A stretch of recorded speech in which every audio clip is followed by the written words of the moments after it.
Hey guys, tonight we delve into something a little more elusive. Imagine, if you will, that you're a tiny dust mote, so small you are almost without substance, a mere speck of being, floating effortlessly on a wisp of fragrant steam. This steam, it carries the faintest, most delicate aroma, perhaps of old wood, of dried herbs, of something ancient and calming. You are spiraling gently, lazily, back through the ages, back through layers of time that peel away like the petals of a slow-blooming flower. There is no rush, no urgency, only a slow, soft, backward drift. You drift, and eventually, you find yourself spiraling down into a dimly lit chamber. The light here is soft, filtered, perhaps from a paper lantern casting a warm, amber glow, or maybe from a single moonbeam finding its way through a high, narrow window. Shadows dance in this gentle light, long and languid, playing across earthen walls and simple wooden beams. The air within this chamber is thick, not unpleasantly so, but rich with a tapestry of scents.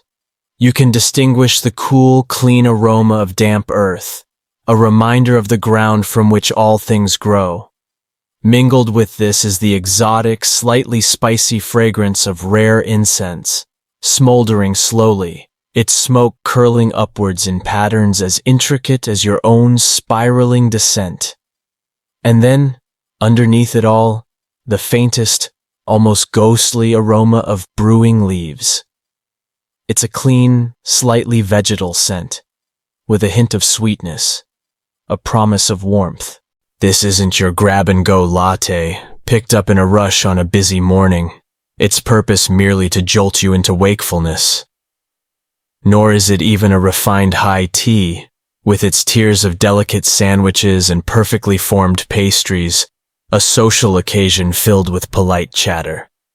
No, this is something quieter, something far more profound.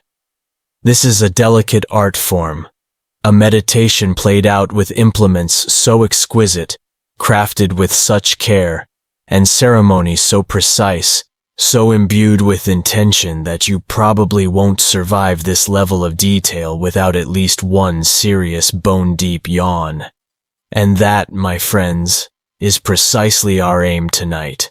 So, before you get truly comfortable, before you let your eyelids grow heavy, take just a moment, if you feel so inclined, to like the video and subscribe, but only if you genuinely enjoy what I do here, only if these journeys bring you some measure of peace or gentle slumber.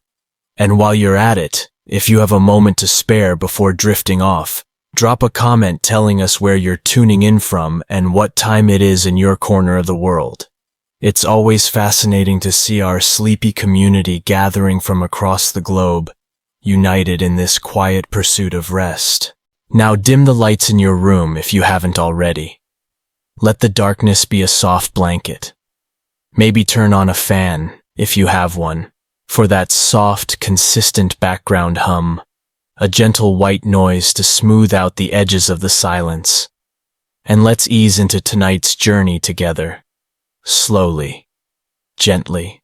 You continue to drift, that speck of dust, so light, so free, caught now in a sunbeam slanting through an old paper window, unseen, unheard, a silent observer.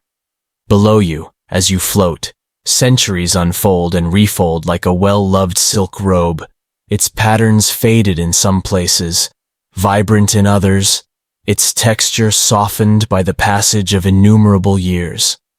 We're not landing in any specific named year, not just yet. Think of this initial descent as stepping into a vast ancient forest, one that has stood for millennia, shrouded in a cool morning mist. This mist is thick, damp, clinging to everything, muting sounds, softening outlines. This is the China of forgotten whispers, of stories told so long ago their words have dissolved into the air, of rituals that have long since crumbled into the earth, their forms lost, leaving only the faintest scent on the wind, like the ghost of a forgotten perfume. Or perhaps, if you look very closely, a curiously small, almost doll-sized bowl, half buried in the loam. Tonight, we're seeking the ghosts of forgotten Chinese tea ceremonies, and particularly, we are drawn to the enigmatic allure of their tiny bowls. When you hear the phrase tea ceremony, your mind might immediately conjure vivid images from Japan, the serene, meticulous preparation of matcha, the prescribed gestures, the specific aesthetic of the tea room. Or perhaps you think of the intricate gongfu cha, still practiced today with its small yixing pots and arrays of tiny cups, a delightful ballet of hot water and fragrant leaves. And those are indeed beautiful, intricate traditions, each worthy of their own long, sleepy nights of exploration. But tonight, we're trying to peer even further back, through even denser mists of time, to glimpse even earlier, more spectral forms of tea devotion. We are seeking rituals that existed long before, or perhaps quietly alongside, these more familiar practices, rituals that often involved vessels so small, they seem almost impractical to our modern, pint-sized mug sensibilities. Imagine trying to get a decent caffeine hit, or even just a satisfying gulp, from one of these thimble-like containers. It would take you all morning, and probably a very steady hand, not to mention an ocean of patience. But perhaps that was precisely the point. These are not the grand imperial pronouncements that echo loudly through history books, not the tales of battles won or dynasties founded. These are quieter things, softer things. Imagine the soft, rhythmic whisking of powdered tea in a dimly lit room, the only sound apart from the gentle crackle of a charcoal brazier. Picture the precise, almost reverent way a specific type of water was chosen, perhaps from a particular mountain spring, carried carefully in a special jar, and heated with meticulous attention to its temperature, its very bubbles scrutinized. Envision the hushed appreciation of a glaze on a bowl, a glaze that looked like trapped starlight, or like the fur of a hare, or like oil spots shimmering on dark water, all contained on a vessel no bigger than your palm, designed to be cradled gently.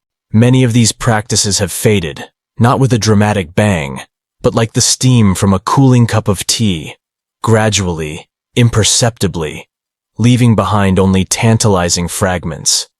A single, evocative line in an ancient poem, an unearthed shard of exquisitely crafted pottery, a scholar's half-forgotten note scribbled in the margin of a dusty scroll. It's a history written not in bold declarations, but in condensation and nuance, in suggestion and subtlety. It's almost a given, a bedrock fact upon which all tea histories are built, that tea, the plant Camellia sinensis, has its origins firmly, deeply rooted in the rich soil of China, specifically in the lush, humid, mountainous southwestern regions, areas like Yunnan and Sichuan. From these ancient well springs, its journey across cultures and continents is a sprawling, fascinating epic, a tale of trade and tradition, of art and empire. But before it became the world's second most consumed beverage after water, take that coffee. Before it fueled empires and inspired revolutions, before it was bagged, tagged, and sold in supermarkets worldwide, it started as something else. Something perhaps wilder, more untamed, more magical, and profoundly more personal. This night's gentle tea mist, the title we've chosen for our starting point, isn't just a poetic flourish. It's the very medium through which we must peer, if we hope to glimpse these ancient practices. The historical records are often sparse, more poetic than prescriptive, more elusive than direct. Interpretation, therefore, becomes an art form in itself, a delicate dance between evidence and imagination. Imagine trying to reconstruct an entire forgotten opera, with all its music, its libretto, its staging, based only on a single beautifully embroidered slipper found discarded backstage and a few faded, torn playbills. That's the kind of delightful yet daunting challenge we're up against. This very obscurity, however, is part of the charm, a softness that invites contemplation and wonder rather than rigid certainty or dogmatic pronouncements.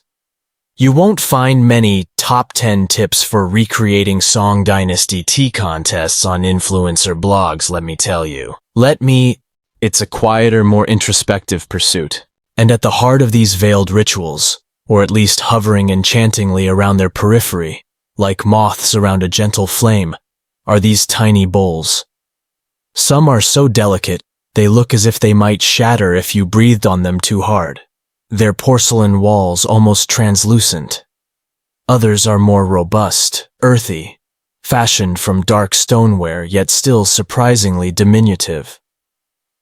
Why so small? This question will be a gentle refrain throughout our journey tonight. Were they intended for offerings to unseen spirits? Tiny vessels for placating ancient gods or honoring ancestors? Were they designed for tasting intensely concentrated brews, elixirs where a single drop was potent and precious? Or was there a deeper philosophical underpinning, a belief that true appreciation, true understanding, lay in the minute, the perfectly formed single sip, a microcosm of a larger truth? This question will follow us, like a subtle, pleasing aftertaste, throughout our sleepy exploration. One of the more whimsical tales surrounding early tea, almost a fringe tidbit that dances on the very edge of folklore, a story whispered by grandmothers to sleepy children, is the story of monkey-picked tea. The legend, as it's often told, goes that the very finest, most tender tea leaves grew on wild bushes clinging precariously to impossibly steep cliffs, far beyond the reach of human hands. So, wily tea harvesters, ingenious and resourceful, would supposedly train monkeys, agile and fearless climbers, to clamber up these perilous heights and pluck only the choicest, youngest leaves. While it makes for a great story, and let's be honest, a fantastic marketing angle for certain modern expensive teas, the historical accuracy is, shall we say, rather less solid than a well-fired ceramic bowl. It likely has more to do with clever branding than with actual primate-assisted agriculture. But it speaks volumes, doesn't it? It speaks to the immense reverence and the almost mythical status that certain types of tea could acquire, a preciousness that might well be reflected in equally precious and fittingly small vessels. If the tea is plucked by celestial monkeys, surely it deserves more than a common mug. As we begin to part these initial veils of mist, as our dust mote drifts closer to those early times, it's important to note that even the very beginnings of tea consumption are subjects of gentle, ongoing academic disagreement. Historians, scholars, and tea enthusiasts still argue with polite erudition whether the very earliest tea preparations were solely medicinal, a bitter, astringent tonic brewed purely for its health benefits, a folk remedy passed down through generations, or did they already hold some nascent ritualistic significance, something beyond simple healing, a stirring of that deeper spiritual connection that would later blossom so profoundly in Chan Buddhism and other contemplative traditions? Was it just ancient herbalism, a practical application of botanical knowledge? Or was it the first shy, tentative notes of a ceremony, a simple act imbued with a deeper meaning? The truth, as it so often is in these ancient matters, is probably a delightful, complex blend of both, brewed slowly, patiently, over many, many centuries. The line between medicine, magic, and ritual was often as beautifully blurred and indistinct as the pattern on a prized celadon glaze, or the edges of a dream. So take a slow, deep breath. Let the everyday clamor, the to-do lists, the worries of the waking world fade into the background. We're just getting started on our journey. There is no hurry. So you continue to drift, that wisp of steam, that tiny mote of dust, carrying you further back, further and further still, until the air around you smells wilder, more primal. The landscapes unfolding far beneath you are less tamed by human hand, less ordered by agriculture and settlement. You sense a profound shift, a journey towards the very origins, towards the source. The scent of carefully tended tea gardens, with their neat rows and pruned bushes, fades from your awareness, replaced by the damp, loamy, richly organic aroma of primeval forests. Gigantic trees whose ancient names are long forgotten by humankind tower around you, their vast canopies creating a perpetual twilight of the forest floor. The air hums with the sounds of insects you wouldn't want to meet on a dark night, or frankly, even on a bright sunny afternoon. Their buzzing and clicking forms a constant ancient chorus. This is the primordial cradle of tea. Long, long before anyone thought of pairing it with a delicate biscuit or a slice of lemon. Here, amidst the lush, subtropical, mist-shrouded mountains of the southwest, of what will one day be called China regions like Yunnan, Sichuan, Guizhou, the Camellia sinensis plant thrives, wild and unassuming. It's just another shrub among countless others, one species in a riot of botanical diversity. Its glossy, serrated leaves might perhaps catch your spectral eye as you drift past, but they do not yet hold the weight of dynasties, the dreams of poets, or the fortunes of merchants. Not yet. For it to become tea as we understand it, it needs a human touch, a curious mind, a moment of serendipity, and perhaps, as legend suggests, a bit of an accident. And that, as legend would have it, is where a rather remarkable, almost mythical figure steps onto the stage of our sleepy story. Shennong, often translated as the divine farmer or the heavenly husbandman. You've probably seen statues or paintings of him, often depicted wearing a simple cloak of leaves, sometimes with small horns like an ox, looking every bit the ancient, wise, back-to-the-land type. He's one of China's most revered sage emperors, a mythical hero god credited with introducing not only agriculture and animal husbandry to his people, but also herbal medicine, and crucially for our purposes tonight, the discovery of tea. He's like the ultimate ancient bioprospector, the original forager but with a much better hat and a far grander legacy. The story, as it's been told and retold for millennia, passed down through countless generations, goes something like this. Shennong, in his tireless quest to identify edible and medicinal plants for the benefit of his people, would wander the forests, the mountains, and the plains, tasting and testing hundreds, perhaps thousands of different herbs. Some versions of the legend, adding a touch of the fantastical, claim he had a transparent stomach, allowing him to observe directly the effects of each plant on his internal organs. A remarkably useful, if somewhat unsettling, superpower, especially if he'd just eaten something that disagreed with him. One can only imagine the internal turmoil, the gastric drama, after accidentally ingesting a particularly dodgy mushroom. Whoops, he might have thought. There goes that liver again. Better make a note of that one. One fateful day, so the tale continues, Shennong was feeling a bit under the weather, as one might expect after such dedicated, if perilous, research. He had, according to some accounts, poisoned himself with some 72 different unidentified plants. Just a regular Tuesday for the divine farmer, apparently. A testament to his dedication, or perhaps his cast-iron constitution. As he rested wearily beneath a wild tea tree, its leaves rustling gently in the breeze, some of those leaves, caught by a gentle zephyr, drifted down from the branches and into his pot of boiling water, which he always kept at hand for his experiments. Always the curious one, ever the scientist, and perhaps figuring things couldn't get much worse given his current state of self-inflicted toxicity. He decided to taste the resulting brew. He found it not only palatable, with its faintly bitter yet refreshing taste, but also remarkably invigorating and, most importantly, restorative. It seemed to counteract the poisons he'd ingested, clearing his head, soothing his stomach, and thus tea was discovered. Or so the charming story goes. It's a delightful tale, isn't it?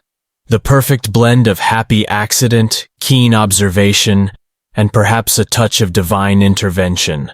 While historians, in their typically sober and evidence-based fashion, consider Shennong a legendary figure, a cultural hero embodying ancient wisdom, rather than a historically verifiable individual who left behind written records or archaeological traces.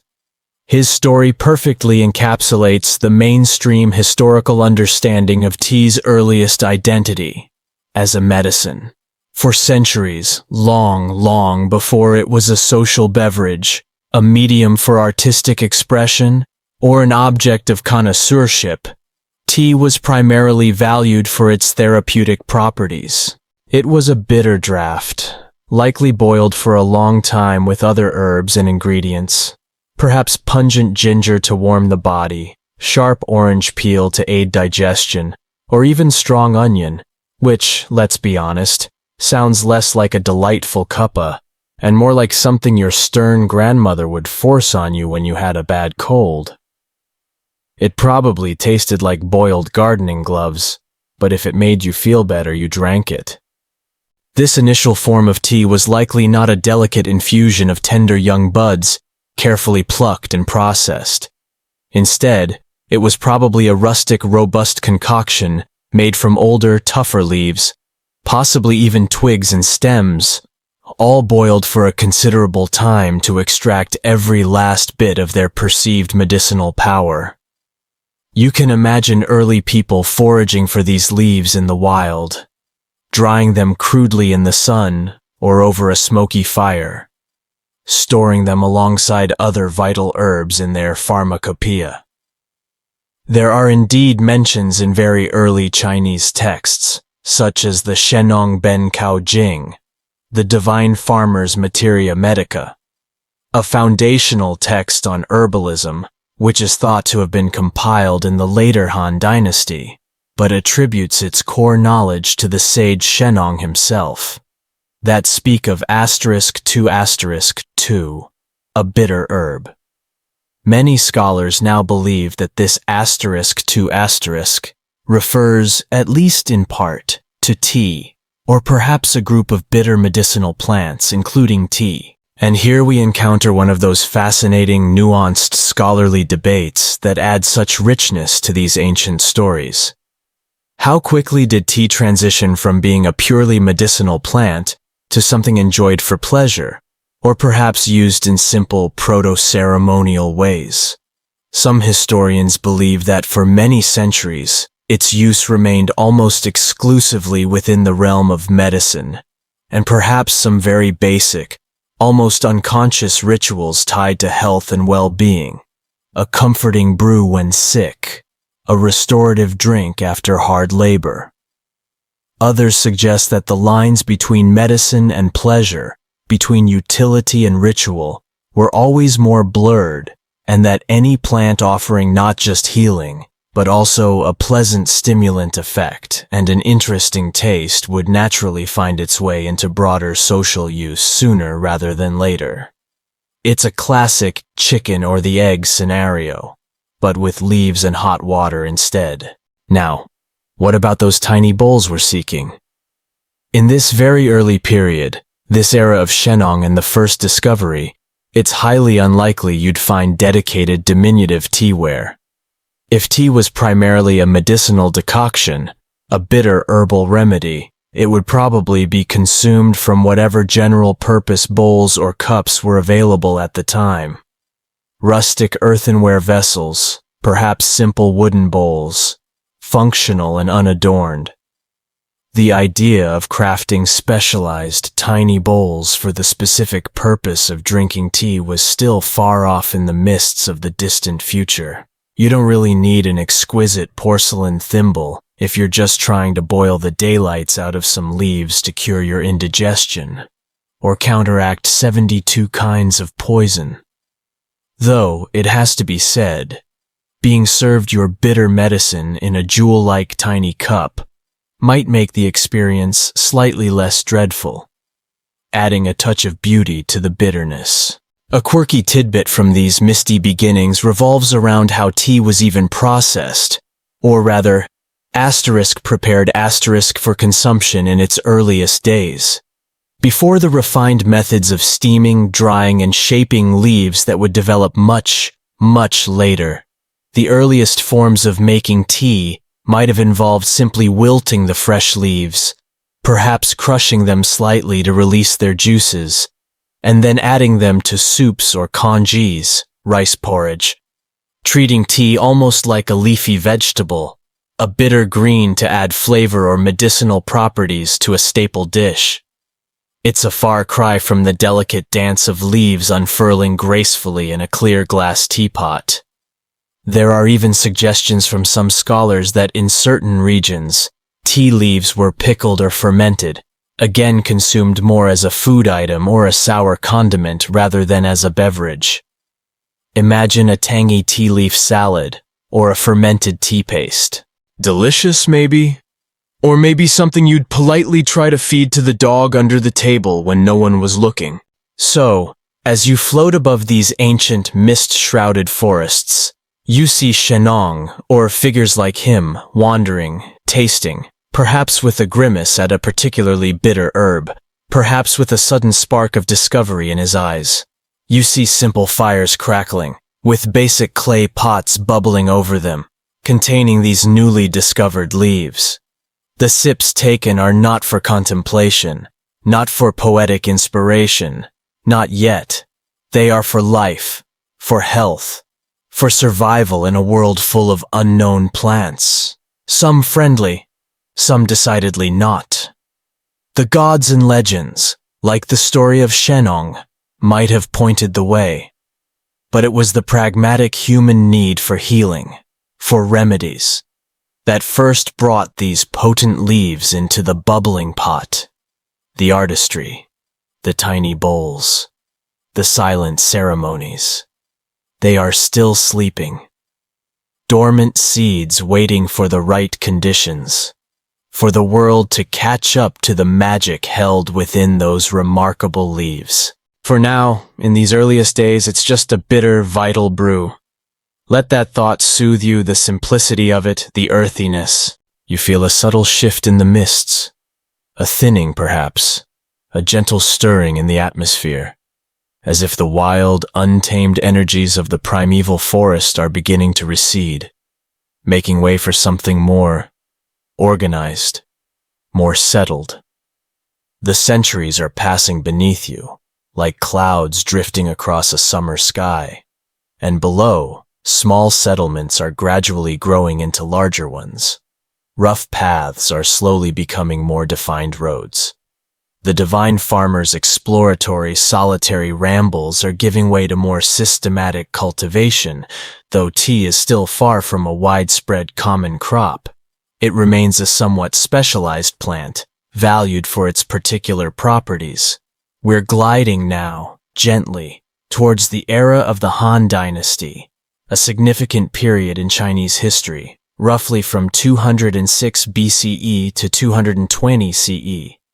This is a time of great consolidation in China, a time of expanding trade routes, early stirrings of the Silk Road, of burgeoning scholarship, and the development of more complex social structures and a more centralized state. And somewhere in all this grand historical sweep, tea is quietly, subtly, starting to change its role. It's no longer just medicine, though its therapeutic benefits are still highly valued. That understanding hasn't gone away, and indeed it never really will. The health-giving properties of tea remain a constant thread through its long history. But now, tea is beginning to whisper its way into new spaces, new contexts. You might see it appearing more frequently as a modest offering in rituals, perhaps laid out carefully for ancestors alongside other prized foodstuffs like grain or fruit, a humble token of respect and remembrance. It's also starting to be consumed by a wider, though still somewhat limited circle of people scholars who appreciate its ability to sharpen the mind for study. Monks who find it aids in their long hours of meditation, and perhaps some of the provincial gentry, those local landowners and officials who had the leisure and the means to experiment with new tastes and emerging customs. It's not quite party punch yet, not a ubiquitous social lubricant, but it's definitely evolving beyond being just a form of cough syrup or a digestive aid. Now let's talk about the vessels. If you're imagining exquisite, paper-thin porcelain bowls, delicately painted and impossibly small, hold your horses. Or rather hold your tiny imaginary Han Dynasty ponies, for we're not quite there yet. The iconic white porcelain, so translucent and fine that China would later become famous for, is still many centuries away from perfection. During the Han Dynasty, the ceramics used for everyday life, and for these early tea explorations, were generally more robust, more utilitarian. Think of sturdy earthenware, often with simple, unpretentious glazes in subdued, earthy colors like green, brown, or a grayish hue.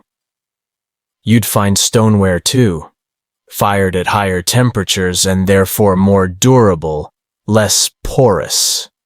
These aren't the delicate, almost ethereal bowls of later dreams, the kind that seem to float in the hand, but they possess a certain rustic charm, a satisfying solidity, a sense of earthy purpose. The teaware of this period, for the few who might have used dedicated vessels for tea rather than just any convenient bowl, would likely have been humble. Bowls would generally be larger than the thimble-sized marvels we're slowly working our way towards, probably not vastly different in size or shape from the bowls used for serving rice, soup, or other foods. Mainstream historical fact: excavations of Han Dynasty tombs have revealed a variety of ceramic items, and while it's often difficult to definitively label a specific bowl as teaware versus everythingware from this early period, some simpler, unadorned bowls have been found that could well have served the purpose of holding a warm, brewed tea. The key here is that the concept of a specialized, dedicated tea equipage, a set of tools solely for tea, was still in its very early infancy. It wasn't yet an art form in itself, not yet a focus of connoisseurship. Imagine raiding your kitchen cupboards for a soup bowl to make yourself a cup of tea. A bit like that, though perhaps with a little more gravitas if the tea was being prepared for a respected guest or as part of a solemn offering. So if you were a Han Dynasty gentleman farmer, taking a break from overseeing your lands, or a traveling scholar stopping for refreshment at a remote mountain monastery, how would you prepare your tea? It likely wouldn't involve a delicate whisking of finely powdered leaves in a special bowl. Instead, you'd probably be dealing with tea that had been processed into bricks or cakes. Freshly picked tea leaves would be steamed to deactivate enzymes and preserve their greenness, then pounded into a paste, and finally compressed into hard, dense cakes or blocks. This was an eminently practical way to preserve the tea for long periods and make it easier to transport over rough roads without it crumbling into dust. When it came time for a brew, you'd break off a piece of this hard tea cake.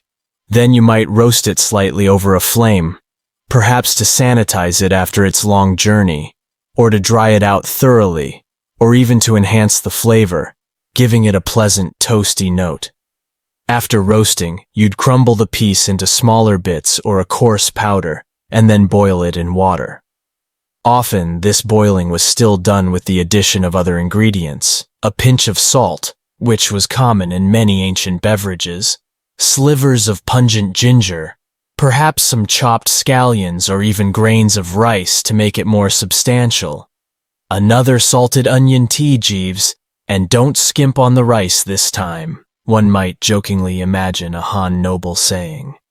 It sounds challenging, perhaps, to a modern palate conditioned to the delicate floral notes of a Darjeeling or the malty depths of an Assam. This method of boiling, often with added ingredients, meant that the fineness or specific qualities of the bowl weren't yet a primary concern for the tea drinker. You weren't trying to appreciate the subtle color of a perfectly frothed infusion, or the delicate patterns left by suspended tea powder on the sides of the bowl. You were making a hearty, if perhaps slightly gritty and savory beverage, intended to be warming, restorative, and perhaps a little stimulating. Therefore, the bowls didn't need to be particularly refined in their material or glaze, nor, crucially for our ongoing theme, did they need to be particularly small. They needed to be functional, sturdy enough to handle a hot, sometimes chunky brew without cracking, and large enough to hold a satisfying draft. One of the interesting scholarly debates surrounding Han Dynasty tea culture revolves around the extent of its ritualization. We know from texts that tea was used as an offering in ancestral rites, and we see mentions of it being served to guests as a mark of hospitality. But how formalized was this? Were there prescribed gestures, specific sequences of actions that constituted an early tea ceremony? Or was it more akin to simply offering a welcome drink, a polite and thoughtful gesture, but not yet deeply codified with layers of symbolic meaning? Historians still ponder this question, sifting through fragmentary textual evidence. Were these early tea-drinking occasions simple acts of hospitality and personal enjoyment? Or did they already contain the nascent seeds of more elaborate, almost sacred ceremonial practices that would blossom in later dynasties? It's like trying to determine if your grandpa offering you a Werther's Original is a solemn family ritual passed down through generations, or just him being nice and wanting to share something he enjoys. The lines can be blurry. Now for a quirky tidbit that touches upon the burgeoning sense that tea wasn't just any old weed you boil for medicine. It was becoming something more, something with social currency. There's a famous and rather amusing text from the late Han Dynasty, penned by a scholar named Wang Bao, called A Contract with a Youth. Tong Yue. In this somewhat humorous and incredibly demanding document, Wang Bao meticulously lists the myriad tasks and duties his servant is expected to perform. Among these duties, alongside fetching groceries from the market, dealing with unwelcome guests, and running various errands, is the specific instruction to boil tea and fill the utensils, and also to purchase tea from a place called Wuyang, in modern Sichuan, a known tea-producing region. This contract is often cited by historians as one of the earliest clear, unambiguous references to tea being purchased as a commodity, and prepared specifically as a beverage for consumption, not just foraged in the wild as a medicinal herb. It suggests that by this point in the later Han, tea had acquired enough social cachet, enough status, that a man of means and learning like Wang Bao would specifically list its proper preparation among his servants' essential duties. It was becoming a staple, a recognized part of a civilized and rather demanding, in Wang Bao's case, household. It's also a lovely slice of everyday life from nearly 2,000 years ago. You can almost hear Wang Bao grumbling if the tea isn't boiled just so, or if the servant forgets to buy it from the correct market. So, you see these Han Dynasty figures, perhaps clad in flowing robes of homespun cloth, their faces weathered by the sun and wind. They aren't obsessing over the delicate froth on their tea. nor are they holding tiny, jewel-like bowls between thumb and forefinger with studied ethereal grace. They are, however, taking tea seriously enough to include it in legal contracts, to offer it respectfully to their ancestors, and to share it generously with respected friends and guests.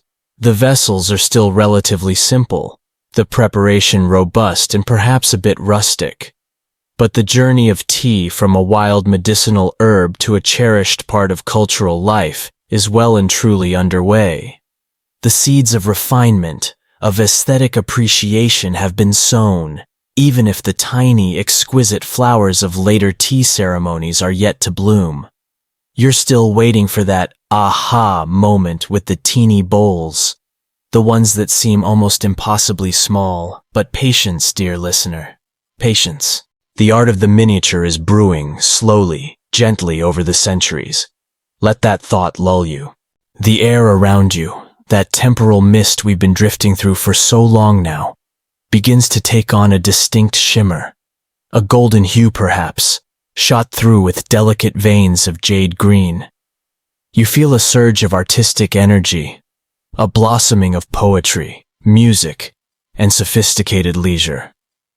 A new vibrancy fills the atmosphere. We are gliding gently, smoothly, into the Tang dynasty, a period stretching from 618 to 907 CE, often hailed as a golden age of Chinese arts and culture, a time of unprecedented openness, prosperity, and cosmopolitanism. And it's here, in this vibrant dynamic era, that tea truly comes into its own, transforming from a somewhat rustic, primarily functional beverage into a refined pursuit, an art form, even a philosophical path. And significantly for us in our quest, the implements used to prepare and consume it start to undergo a serious and rather elegant upgrade. Prepare for some serious tea snobbery to emerge, but of the most refined and poetic kind. If the Han Dynasty saw tea tentatively dipping its toes into the waters of polite society, the Tang Dynasty witnesses tea taking a confident, graceful, and beautifully executed swan dive into the mainstream of cultural life, at least among the literate, the wealthy, and the monastic communities. It's no longer just a folk remedy or a simple offering for the ancestors. It's a subject for renowned poets, a staple in bustling Chan Buddhist monasteries, a refreshment enjoyed in refined scholarly gatherings, and importantly, a significant item of trade and taxation. The great roads of the Tang Empire bustle with merchants carrying precious tea from the southern producing regions to the magnificent capital, Chang'an, modern Xi'an, one of the largest and most cosmopolitan cities in the world at the time. Imagine London or Paris or New York today, but with more camels laden with silk and tea, and significantly less Wi-Fi. Central to this dramatic elevation of tea's status, this quantum leap in its cultural significance, is one towering figure, a man often dubbed the Sage of Tea, or the God of Tea, Lu Yu. You simply can't talk about Tang Dynasty tea culture without him. It'd be like discussing Renaissance art without mentioning Michelangelo, or Shakespearean drama without the bard himself. Only Lu Yu was probably less moody and demonstrably better at making a decent brew.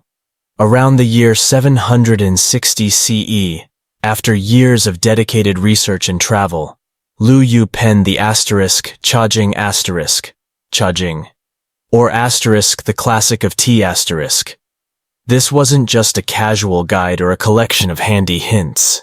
It was the world's first comprehensive monograph entirely devoted to the subject of tea. It was a scholarly masterpiece that covered everything from the mythological origins of tea and its botanical characteristics to the proper methods of cultivation, processing, brewing, and crucially for our sleepy investigation, the ideal utensils for its preparation and enjoyment. It was, to put it mildly, a game changer for tea. The Chajing standardized, codified, and elevated tea culture to an unprecedented degree. Lu Yu meticulously described the different types of tea, the best water sources for brewing. He famously ranked waters, with spring water from slow-flowing mountain streams being apparently top-notch. One should avoid fast-flowing or stagnant water, you Philistines. And crucially, the precise, almost ritualistic steps for preparing what was then the most fashionable form of tea: powdered tea. Forget about casually boiling chunks of rough tea brick with ginger, salt, and onions, like those charmingly rustic Han Dynasty folks. We're entering an age of profound refinement. In the Tang, high-quality tea leaves were typically steamed, then painstakingly ground into a very fine powder, often a vibrant, jade-like green, hence the poetic imagery of powdered jade or green froth found in Tang literature. This fine powder was then whisked vigorously with hot water in a bowl to create a frothy, emulsified beverage. Think of it as the Tang Dynasty equivalent of a perfectly crafted Japanese matcha latte, but without the steamed almond milk or the hipster barista with a meticulously groomed beard. Now, what about the bowls? With this new refined way of preparing and appreciating tea, the old anything-goes approach to teaware, the simple earthenware or stoneware bowls of the Han just wouldn't cut it anymore. Lu Yu himself was quite particular about his tea equipage. In the Cha Jing asterisk, he described a specific set of 24 tea implements, from the brazier for heating the water and the charcoal for fueling it, to nian, or roller for grinding the tea cake, the bamboo whisk for frothing the tea, and of course the bowls for drinking it. Mainstream historical fact: Lu Yu particularly favored Yue-ware celadon bowls, which came from the kilns in present-day Zhejiang province. He admired their beautiful jade-like green glaze, believing it enhanced the natural green color of the tea, creating a harmonious visual effect. He also appreciated their relatively thin, elegant forms, which allowed for a better appreciation of the tea's warmth and aroma. These Tang Dynasty tea bowls, especially those praised by Lu Yu, weren't necessarily tiny by the standards of some later Song Dynasty examples, but they were certainly becoming more specialized, more considered, more refined. You wouldn't dream of using your everyday soup bowl if you were a discerning Tang gentleman following Lu Yu's exacting standards. You'd probably be politely banished to the tea wilderness, forced to drink your brew from a cupped leaf. The emphasis on appreciating the tea's color and the quality of the frothy head, known as *mo*, created by whisking, meant that the interior of the bowl became much more important. A good glaze, a pleasing shape, a color that complemented the tea. These all contributed to the overall aesthetic experience. The size was perhaps not yet drastically reduced to the thimble-like proportions of some later Song Dynasty bowls used in tea competitions, but the trend towards greater delicacy, refinement, and specialization in teaware was firmly established during the Tang. Lu Yu's explicit preference for certain types of ceramics from specific kilns also spurred on the development and connoisseurship of these wares. Kilns vied to produce bowls that would meet the approval of discerning tea drinkers and scholars. It was the beginning of ceramic celebrity culture in a way. One can almost imagine Tang tea enthusiasts discussing the merits of the latest batch from the Yue kilns. "Oh, you're still using last season's dingware for your powdered tea? How terribly provincial, my dear fellow." A quirky tidbit related to Lu Yu and his profound passion for tea involves his early life. He was orphaned as a child and was adopted and raised by Chan Buddhist monks at the Dragon Cloud Monastery. It was here, amidst the discipline, the quiet contemplation, and the meditative practices of the monastery, that he likely developed his deep and abiding appreciation for tea. Tea was already an integral part of monastic life in the Tang, used by monks to aid concentration, maintain wakefulness during long hours of meditation, and foster a sense of calm alertness. Some stories even claim that Lu Yu eventually ran away from the monastery because he found the strictures of Buddhist teachings too restrictive for his independent spirit. Or perhaps they just didn't let him fuss enough with his tea equipment and experiment to his heart's content. Whatever the truth of his departure, his monastic upbringing undoubtedly shaped his meticulous, almost reverent, and deeply thoughtful approach to tea. The scholarly debate surrounding Tang tea often touches upon the nature and significance of the froth, the *mo*. Lu Yu and other Tang connoisseurs placed great importance on the quality of this foam. They wrote about its color, ideally a pure, snowy white or a delicate jade green, its texture, fine and creamy, and how long it lasted on the surface of the tea. Historians still argue whether the elaborate whisking techniques of the Tang were primarily about creating a pleasant texture and releasing the tea's aromas, or if there was also a more symbolic, almost alchemical significance attributed to this frothy transformation. Was it simply the Tang era equivalent of latte art, an aesthetic flourish? Or was it seen as a way of capturing the vital essence, the *chi*, life force, of the tea, bringing it to its fullest expression? So you witness this profound shift. Tea moving from a simple, often medicinal brew to a carefully orchestrated performance, a mindful practice. Imagine a Tang scholar in his quiet garden pavilion, a gentle breeze ruffling the sleeves of his silk robe. He's not just making tea, he's engaging in a contemplative art, following the precepts laid down by the great Lu Yu. He carefully sifts his precious powdered tea, heats his spring water to the perfect temperature, not too hot, not too cool. The fisheye bubbles are just right, indicating the ideal moment. And then with a practiced hand, he whisks the vibrant green powder into a harmonious, frothy emulsion in his prized celadon bowl. He savors the fresh aroma, appreciates the beautiful color of the tea against the subtle green of the glaze, and then takes a considered, mindful sip. It's a world away from gulping down a bitter medicinal tonic or a savory, onion-laced concoction. The bowls might not be shockingly tiny yet, not the thimble-sized vessels of later competitive drama, but the direction is clear. They are becoming objects of beauty and contemplation in their own right, essential players in this emerging drama of powdered perfection. The age of the true connoisseur's tiny tea bowl, specialized and revered, is dawning, slowly but surely. Let the image of that Tang scholar, lost in his serene tea moment, guide you further into quietude. The golden glow of the Tang dynasty, with its poetic appreciation of tea, begins to coalesce, to sharpen, to intensify.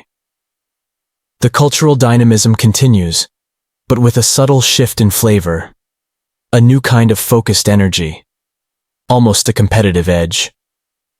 You can almost hear, if you listen very carefully, the faint, excited chatter of connoisseurs, the delicate clinking of fine ceramics, and the vigorous, rhythmic whoosh whoosh whoosh of bamboo whisks moving with astonishing speed and precision. We are gliding now, smoothly and inexorably, into the Song dynasty, which reigned from 960 to 1279 CE. If the Tang was the era where tea found its artistic voice and its foundational scripture in Lu Yu's *Chajing*, the Song dynasty is where tea became a virtuoso, an obsession for many, a sophisticated cultural battleground waged with finely powdered leaf, perfectly heated water, and exquisitely formed, often very tiny bowls. This is where our quest for those truly diminutive vessels really starts to heat up. Quite literally, given the amount of hot water involved in these elaborate preparations. During the Song dynasty, the art of tea, and specifically the preparation and appreciation of whisked powdered tea, reached an unprecedented peak of refinement and popularity. It permeated almost every level of literate society, from the lavish imperial court down to the humble scholar's retreat, or the quiet austerity of a Chan monastery, though, naturally, the style and ostentation of tea enjoyment varied considerably. While the Tang dynasty laid the crucial groundwork with Lu Yu's *Cha Jing* and the popularization of powdered tea, the Song literati, monks, and tea aficionados took it to a whole new, almost fanatical level. They weren't just content to make a nice frothy brew for their own enjoyment.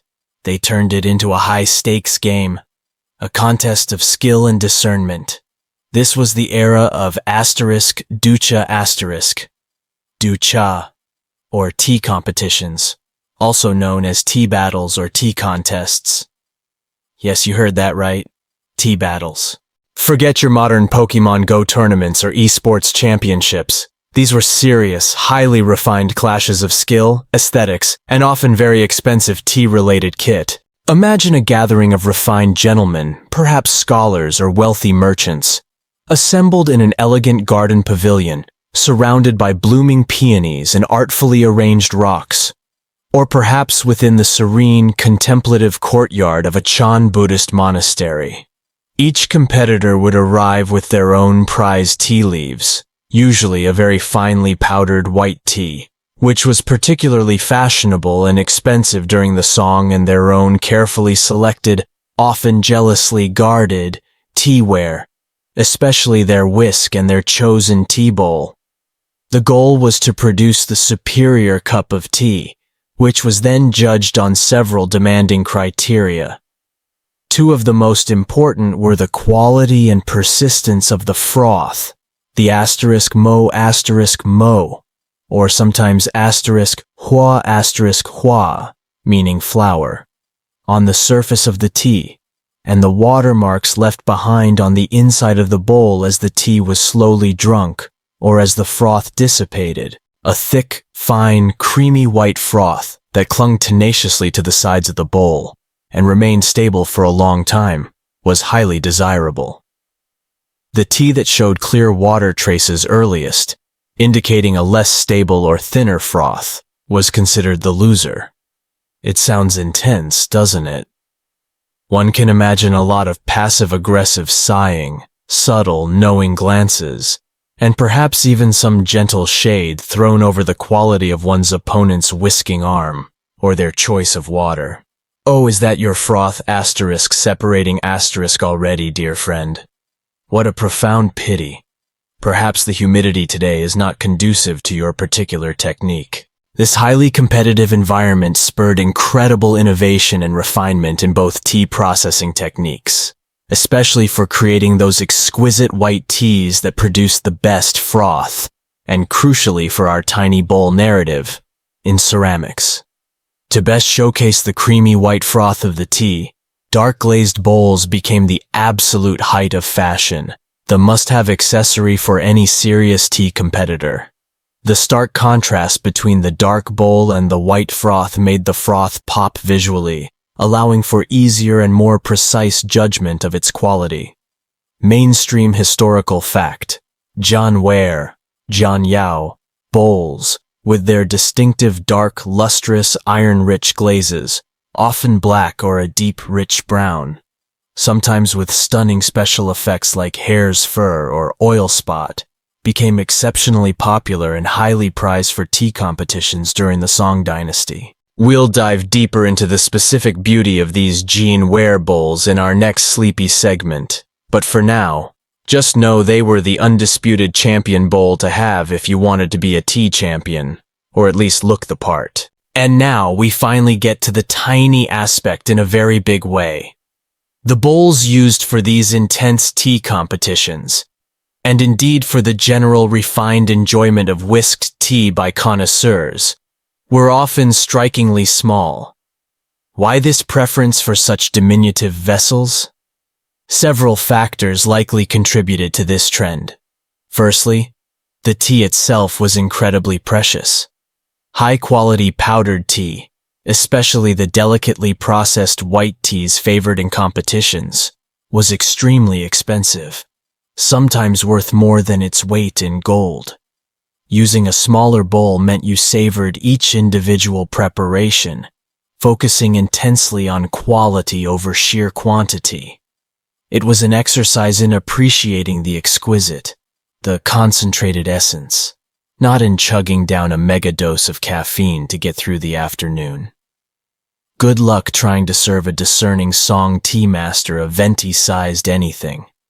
They'd probably faint from the sheer vulgarity and impracticality of it for their art. Secondly, the mechanics of whisking tea in a small, relatively deep bowl helped to create a better, more stable, and finer froth.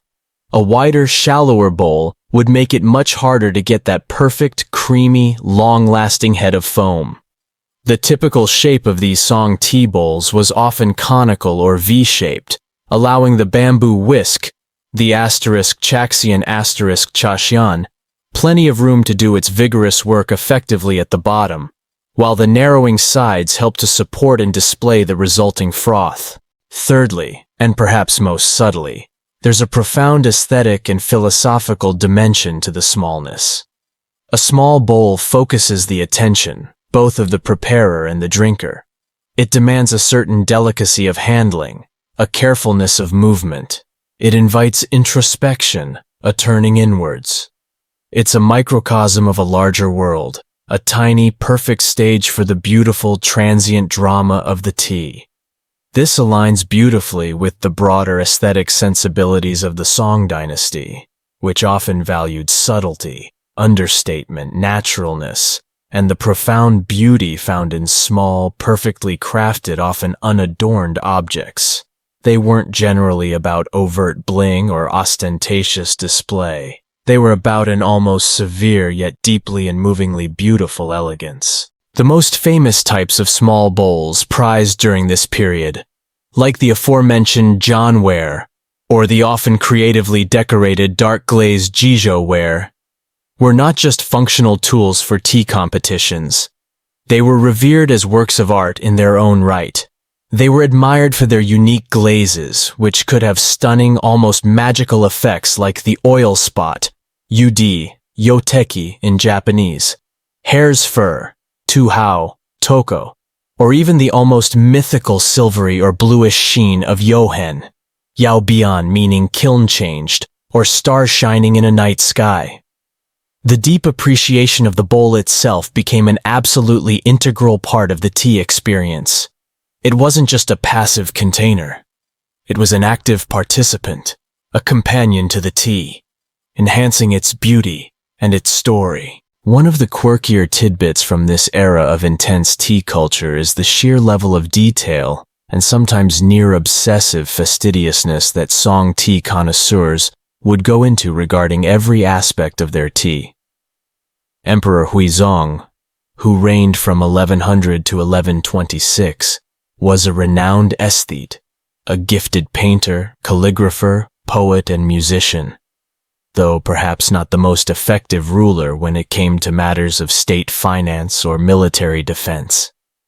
He wrote his own incredibly detailed treatise on tea, the Dagwan Chalun Dagwan Chalun, or treatise on tea from the Dagwan era *. In this work, he goes into incredibly fine detail about every conceivable aspect of tea production, preparation, and appreciation, including his famous 7 criteria for good tea.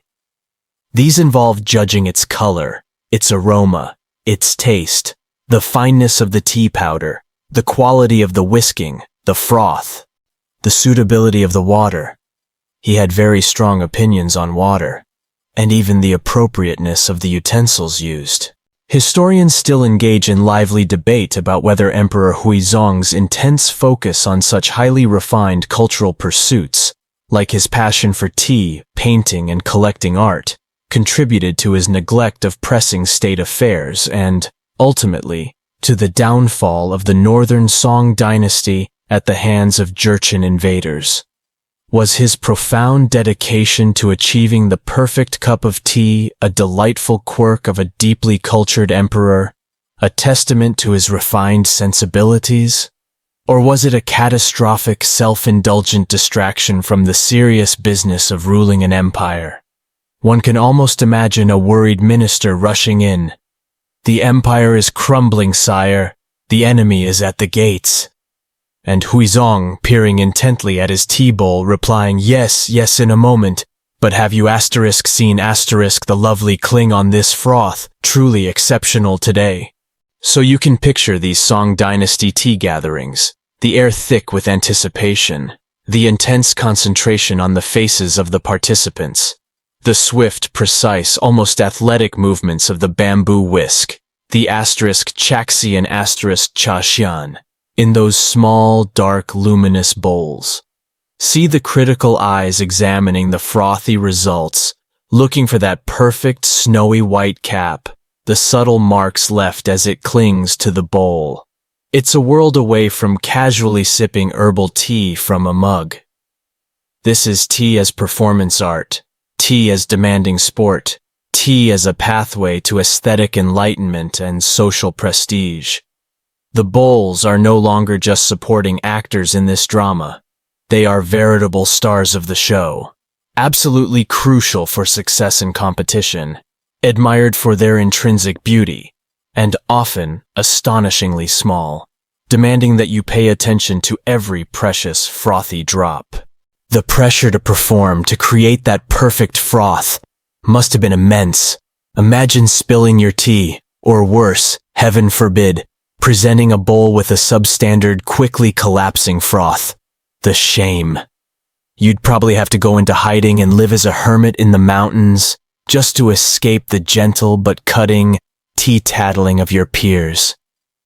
Let that image of intense, yet beautiful competition lull you. You feel the intensity of those Song Dynasty tea competitions still lingering in the air, a faint vibration of excitement and concentration, the almost reverent hush as connoisseurs would examine their frothy brews in those precious dark bowls. Now let's zoom in. Let's focus our ethereal sleepy lens on one particular star of that remarkable era, a type of pottery so distinctive, so perfectly suited for those tea battles and so sought after that it deserves its own quiet, contemplative moment in our unfolding story. Jianwar, Jianyao, those dark, almost magical bowls that emerged from the Jian kilns in the area of Jianyang in modern-day Fujian province.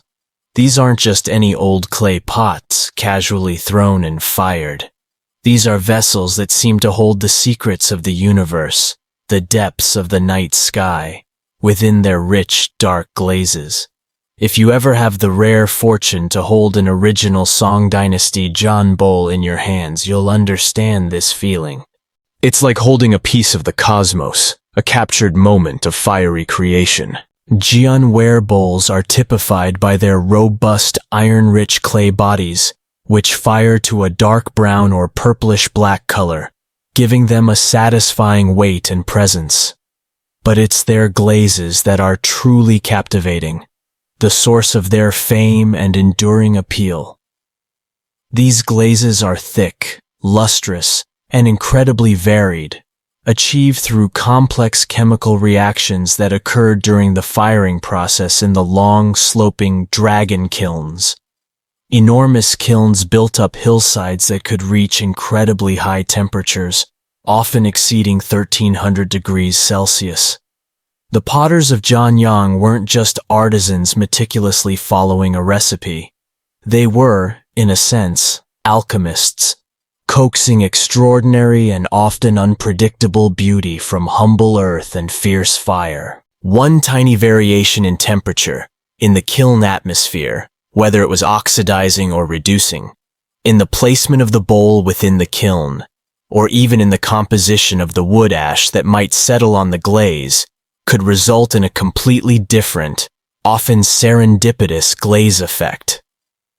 It's this crucial element of chance, this capturing of a fleeting, unrepeatable moment in the kiln's inferno, that gives each authentic Jian bowl its unique individual personality.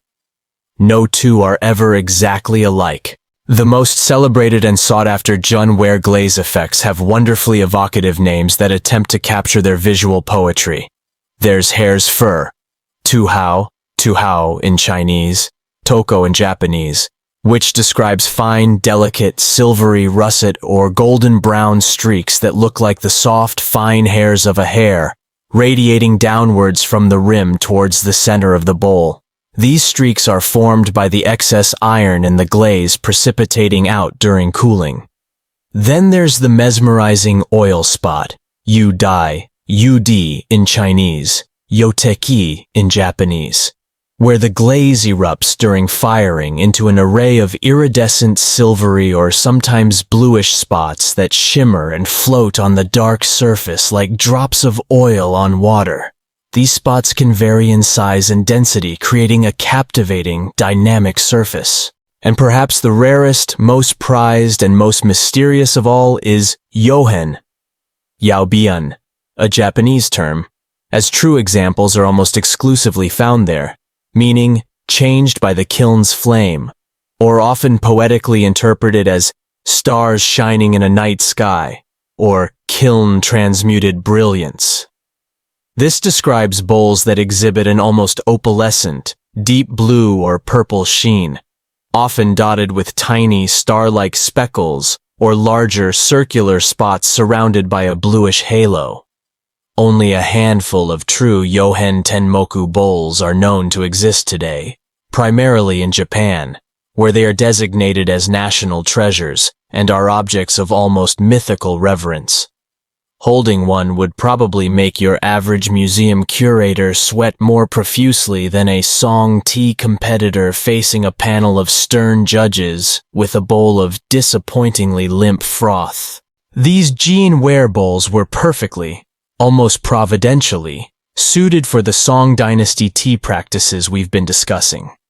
Mainstream historical fact: the deep, dark color of Jian glazes provided the ideal, stark contrast for the prized, creamy white froth of whipped tea, making it significantly easier to judge its quality, its density, and its longevity during those intense *dusha* competitions.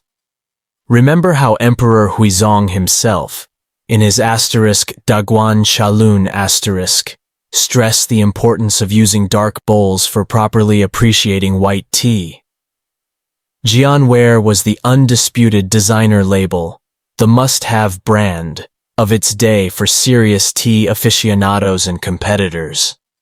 Beyond the aesthetics, the thick iron-rich clay body and the substantial glaze also help to retain heat, keeping the tea warm for longer, which is important for savoring the brew. Furthermore, the characteristic slightly rough texture of the unglazed foot ring provided a secure, comfortable grip, essential when whisking vigorously or handling a hot bowl. They were practical, yet profoundly, almost accidentally, beautiful. Now, you might frequently hear the term tenmoku, tianmu, used often interchangeably with Jianware. Tenmoku is actually the Japanese name for these types of dark glazed bowls, particularly those from the Jian kilns.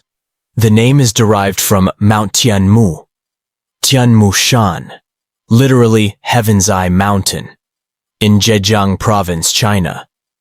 This was the location of several prominent Chan Zen Buddhist monasteries, where Japanese monks who traveled to China to study during the Song and Yuan dynasties first encountered and fell deeply in love with these dark glazed Chinese tea bowls. They admired their rustic beauty, their suitability for tea, and the way they embodied certain Zen aesthetic principles. These monks brought some of the bowls back to Japan, where they became highly prized, profoundly influential in the development of the Japanese tea ceremony, chanoyu, and known as tenmoku bowls after the mountain where they were first discovered by the Japanese. So, while Jianware refers to the specific Chinese origin from the Jian kilns, tenmoku is the broader term, often used in Japanese and international contexts, that encompasses these and similar dark glazed wares, a testament to that crucial early cultural exchange. It's a bit like how champagne is specifically from the Champagne region of France, but sparkling wine is a broader category enjoyed worldwide, though in this case, the brand name of Tenmoku became powerfully associated with the original. The size of these gin bowls often followed the trend we've noted. Generally small, designed for the concentrated individual appreciation of a carefully whisked single serving of precious tea. The classic John bowl shape is often described as a deep cone, sometimes with a slightly indented finger groove, or a thickened rim just below the lip for a comfortable and secure hold. This distinctive conical shape was ideal for whisking the powdered tea effectively, allowing the *Chaxian*, the bamboo whisk, to move freely and vigorously at the bottom of the bowl, creating that perfect, lasting foam which would then be beautifully displayed against the narrowing sides. You can almost imagine a Song tea master, perhaps robed in simple dark silk, cradling one of these small dark universes in their hands, the steam rising from the freshly whisked tea, its subtle, fresh aroma mingling with the faint, earthy scent of the pottery itself, a moment of intense focus, of quiet drama. A quirky or fringe tidbit concerning jianware involves the almost mystical reverence, the sense of awe, that some of the rarest glaze effects, like the Yohen Tenmoku, engendered and continue to engender.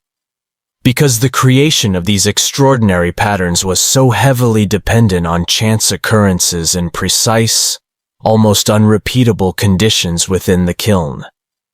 The exact placement of the bowl, the minute fluctuations in temperature and atmosphere, the unpredictable fall of wood ash.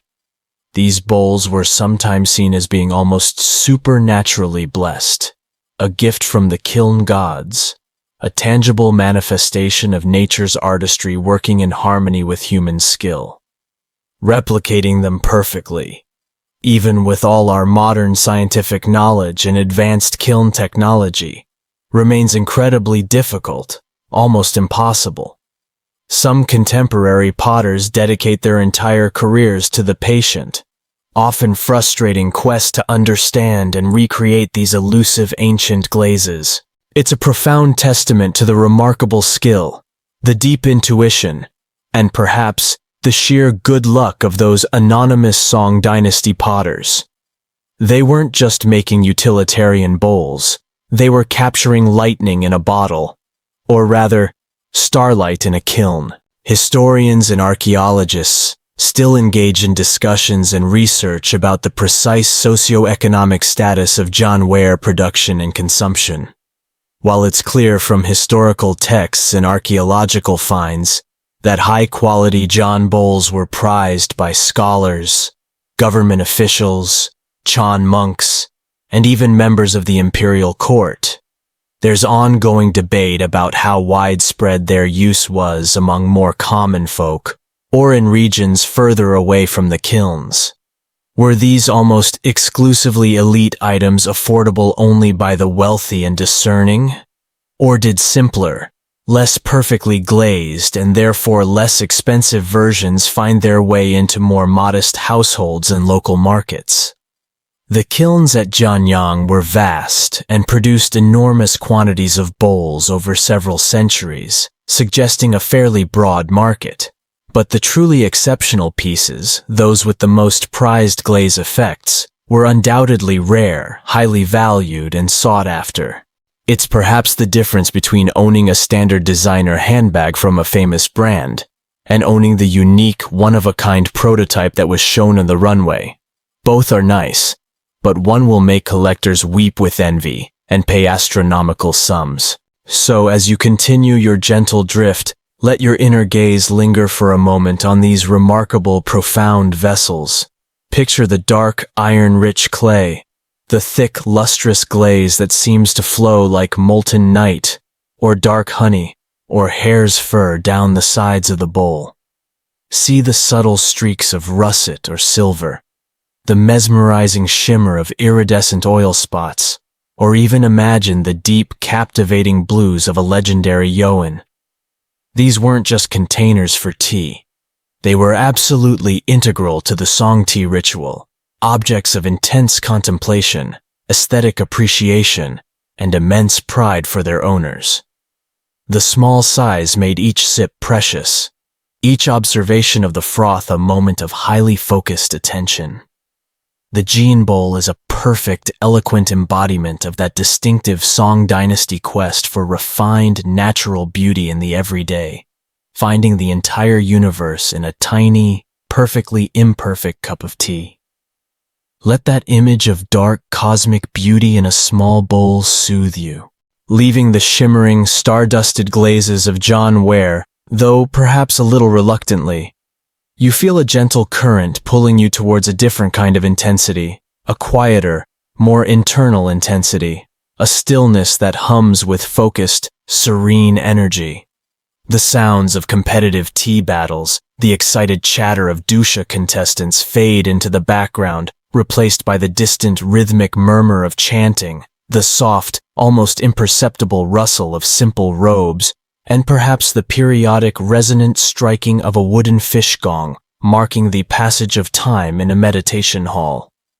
We are now drawing closer to the serene, yet profoundly influential world of Chan Buddhism, known in Japan and the West as Zen, and tea, our beloved humble brew, plays a deeply significant and cherished role within these monastic walls, not as a beverage of contest or social display, but as a vital companion to meditation, a tool for maintaining wakefulness and clarity, and an integral part of a disciplined, mindful, and simple life. The tiny bowls here, if used, might not be about showcasing a perfect froth for discerning judges, but about something far more internal, far more personal. Chan Buddhism, which traces its origins in China back to the semi-legendary Indian monk Bodhidharma, who, as tradition has it, arrived in China sometime around the 5th or 6th century CE, emphasized direct experience, intuitive understanding, and the attainment of enlightenment outside the conventional scriptural canons and elaborate rituals of some other Buddhist schools. It was, and is, a mind-to-mind transmission of wisdom, a focus on seeing into one's own nature. And as anyone who has ever tried to meditate for an extended period knows, especially in a still, quiet room, drowsiness can be a formidable opponent. Your mind starts to wander, your eyelids grow heavy as lead, your posture slumps, and suddenly you find yourself dreaming about finally organizing your sock drawer or replaying an old argument, instead of contemplating the nature of the void or focusing on your breath. This is where tea, with its gentle stimulating properties, made its grand and lasting entrance into monastic life. Monks discovered through long experience that drinking tea helped them to stay awake, alert, and focused during their many long hours of zuochan, or sitting meditation. It wasn't a boisterous social affair like the tea parties of the literati, nor a competitive one. It was a more functional, yet still deeply respectful consumption. The caffeine in tea provided a gentle, sustained energy, helping to focus the mind, dispel lethargy, and sharpen awareness, without the jittery agitation or subsequent crash that might come from stronger stimulants. It was, in essence, the perfect monastic pick-me-up, sanctioned by centuries of tradition and experience. Lu Yu himself, the great tea sage of the Tang dynasty, remember, spent his formative early years in a Chan monastery and was profoundly influenced by its culture and its use of tea. His Cha Jing helped to codify and spread practices related to tea that were already common and deeply ingrained within these religious communities. The ritualization of tea drinking in monasteries developed organically and pragmatically. There would often be specific, set times for tea throughout the day, perhaps before morning meditation, after a work period, or in the evening. There were specific, though often simple, ways it was prepared and served. Even the act of receiving and drinking tea became a form of mindfulness practice in itself. You wouldn't just gulp it down absent-mindedly. You'd be encouraged to be fully aware of the warmth of the bowl in your hands, the subtle aroma of the steam rising from it, the taste of the tea as it passed your lips, the sensation of it moving through your body, warming and awakening. Each step, from receiving the bowl to the final swallow, was an opportunity to be present, to be awake, to practice mindfulness. This careful, almost reverent approach to a seemingly simple everyday act is a hallmark of Zen practice. No multitasking here, no checking your ancient Chinese equivalent of Instagram or composing a poem while sipping your oolong in the meditation hall. Just tea. Just this moment. Mainstream historical fact. Many famous Chan monasteries became renowned for their tea cultivation and production.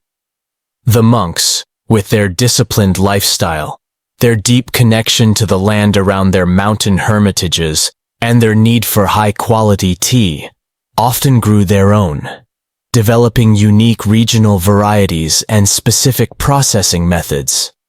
Mountaintop monasteries, with their misty, cool climes, their pure water sources, and their often mineral-rich, well-drained soils, were particularly well-suited for producing exceptional tea.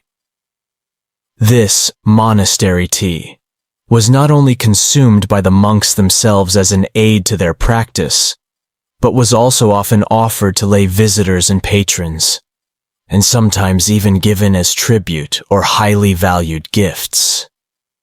The reputation of monastery tea became a mark of quality, purity, and spiritual integrity.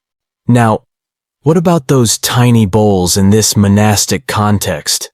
Within the serene and often austere setting of a Chan monastery, the small size of tea bowls, if particularly small ones were used, would have served several purposes, subtly different from their role in the competitive secular arena of *ducha*.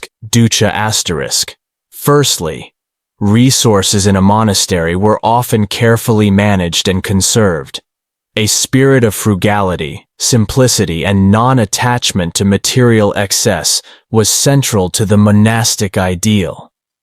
Smaller bowls would mean that less tea was consumed at any one sitting, reflecting the spirit.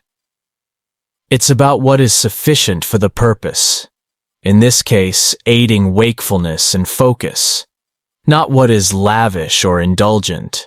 Secondly, and perhaps more importantly for the practice itself, a small bowl encourages a more deliberate, mindful sip.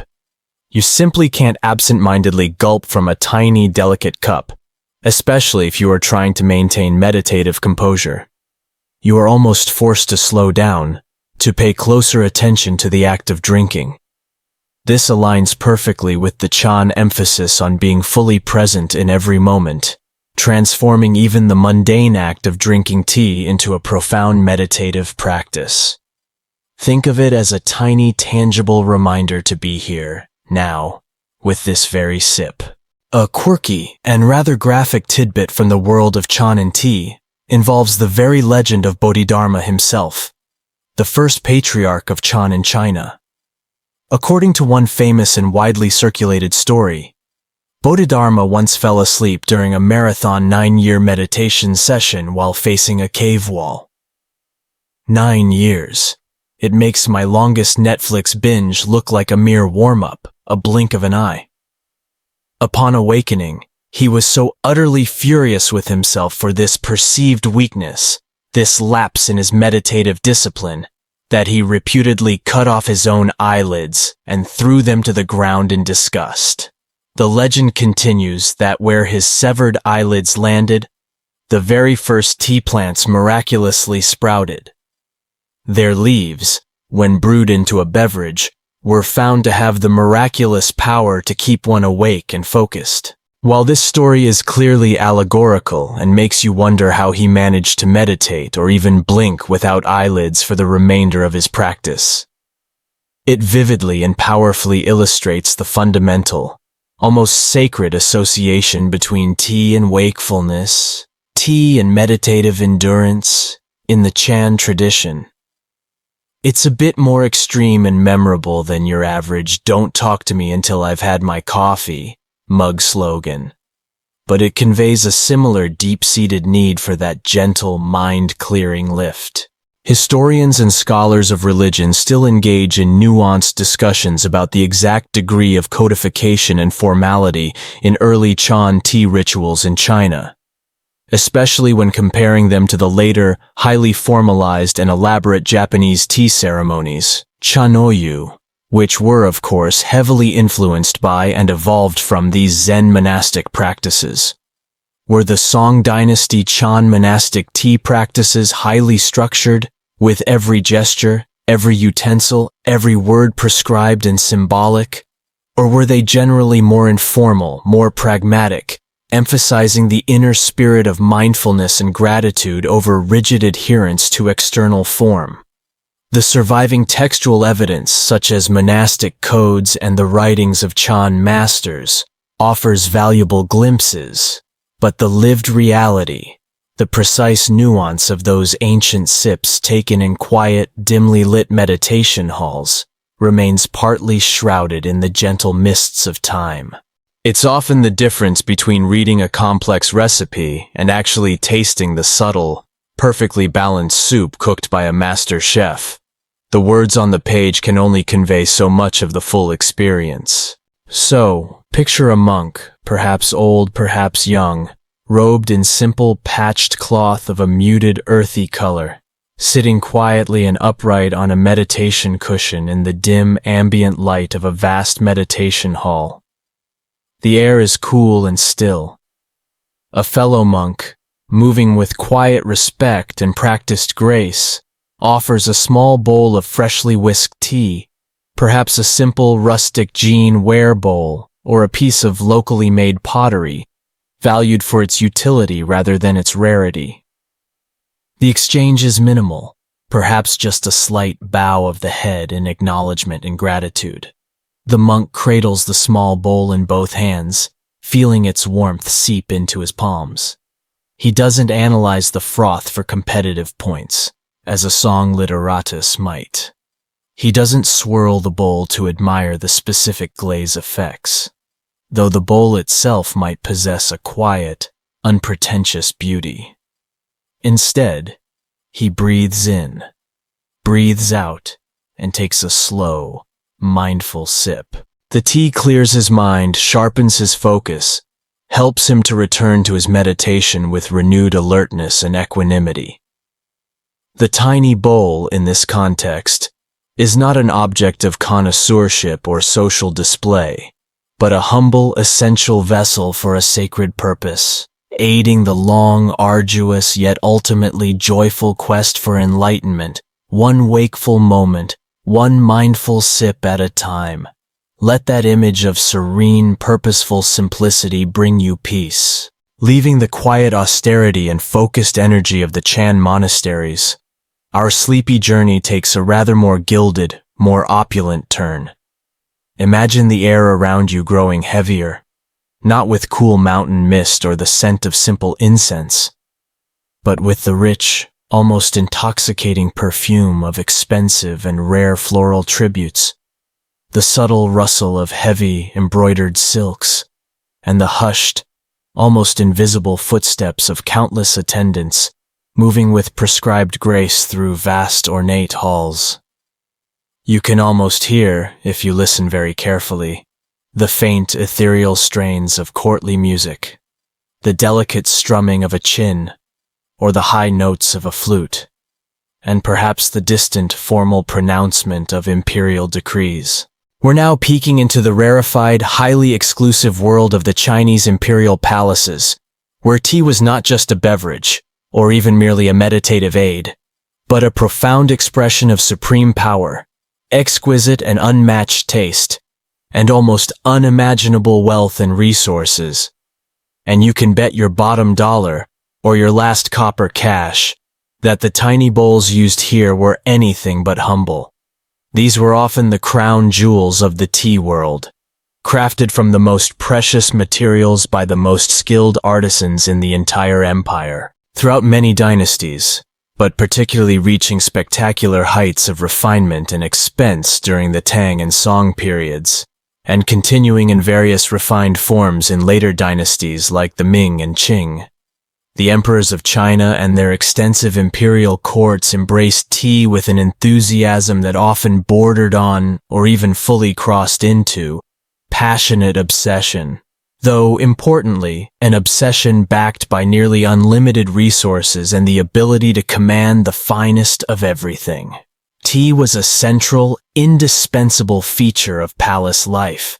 It was used in elaborate state rituals and ceremonies, offered with great formality to honored guests and foreign envoys, and enjoyed as a daily pleasure and mark of status by the imperial family and high-ranking concubines.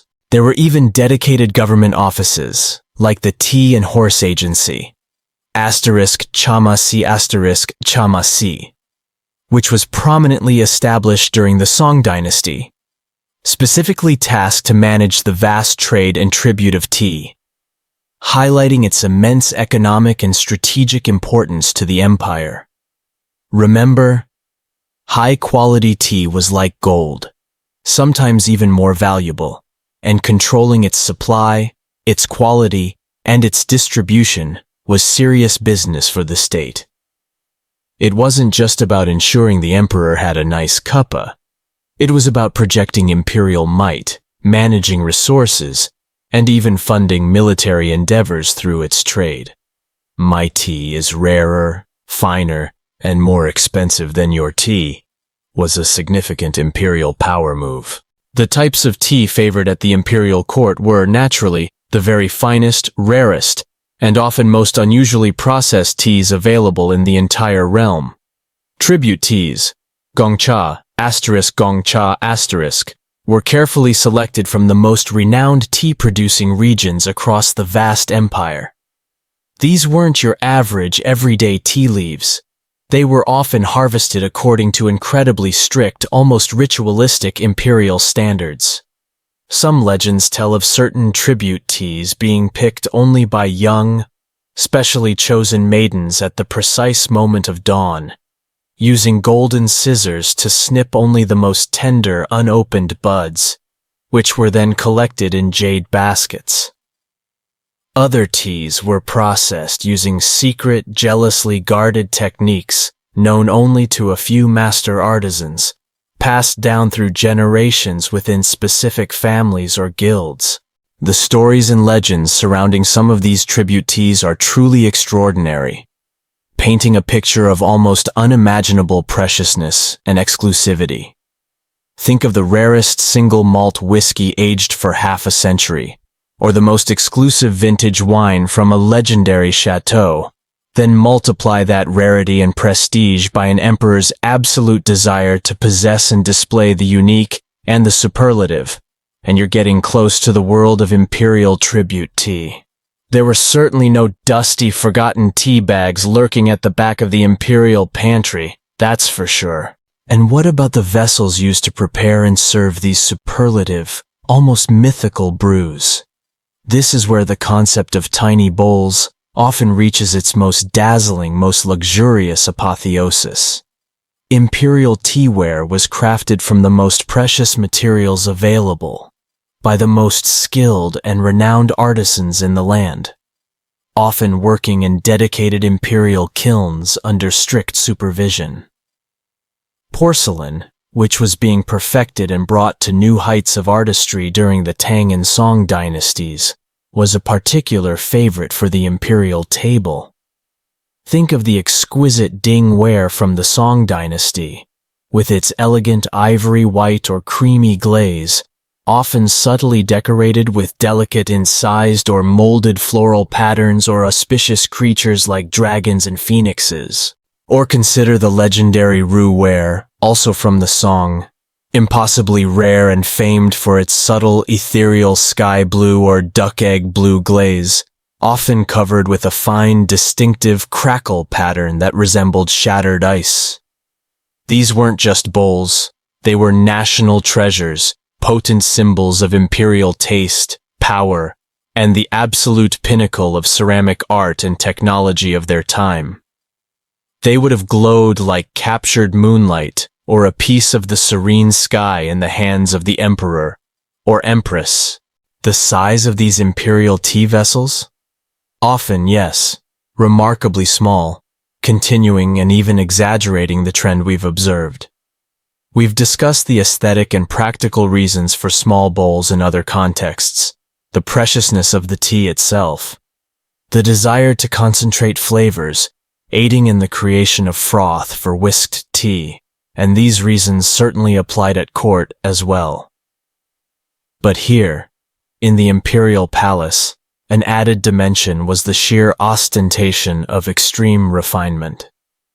To use such tiny, exquisitely crafted, and incredibly expensive vessels spoke volumes about a level of connoisseurship, delicacy, and access to resources that was, in itself, a powerful display of imperial status. It wasn't about needing a large quantity of tea to quench thirst. It was about experiencing its utmost quality, its very essence, in a perfectly formed, jewel-like container that was itself a masterpiece. It's like serving the finest beluga caviar, not with a common shovel, but delicately, on a tiny iridescent mother-of-pearl spoon.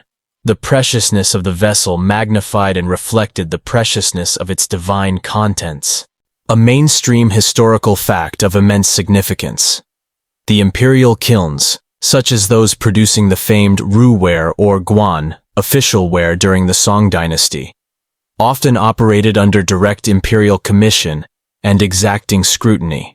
The standards for pieces destined for palace use were incredibly, almost inhumanly high.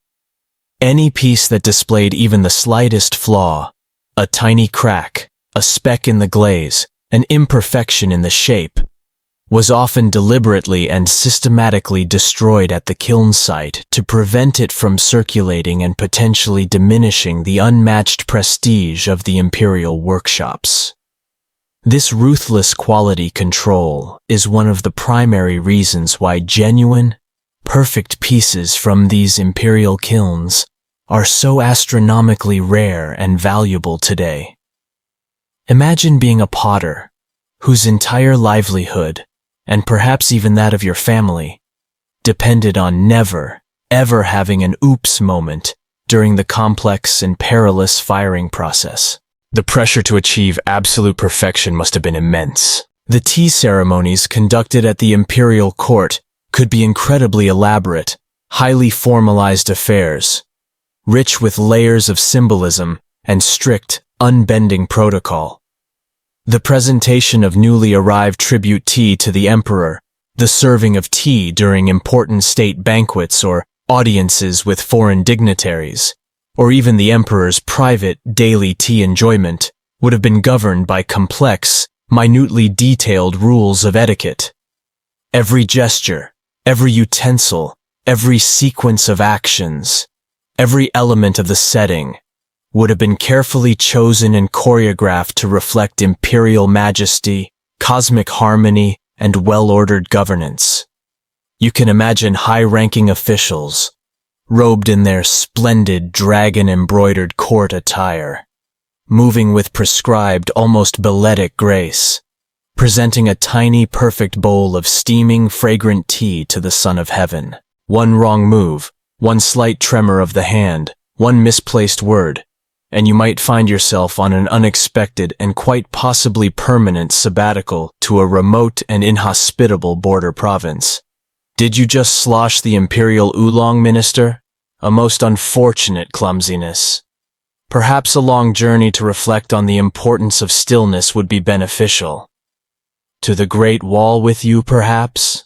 A quirky tidbit surrounding palace tea culture is the sheer level of customization and exclusivity that was sometimes achieved. On occasion, specific kilns were ordered to produce teaware exclusively for imperial use, perhaps even designed for a particular emperor, empress, or favored concubine. These unique pieces might be inscribed with imperial reign marks, or feature specific designs with deeply personal or auspicious symbolic meaning, like dragons for the emperor or phoenixes for the empress, or perhaps a specific poetic verse favored by the recipient. Owning such a piece, if you weren't the emperor or someone expressly gifted it by him, was a very dangerous and unwise proposition. It was like driving around in a car with the presidential seal emblazoned on the doors, almost certain to attract the wrong kind of official attention and swift, unpleasant consequences. Authenticating some of these imperial marks and distinguishing genuine imperial pieces from later copies or outright forgeries is a whole complex scholarly field in itself, filled with intrigue, connoisseurship, and the occasional very expensive mistake. Historians and sinologists still engage in thoughtful debate about the delicate balance between genuine personal enjoyment versus purely ritualistic obligation in the context of imperial tea consumption. Did the emperors, empresses, and high courtiers truly savor each nuanced sip with the refined, discerning palate of a dedicated Song tea master like Emperor Huizong?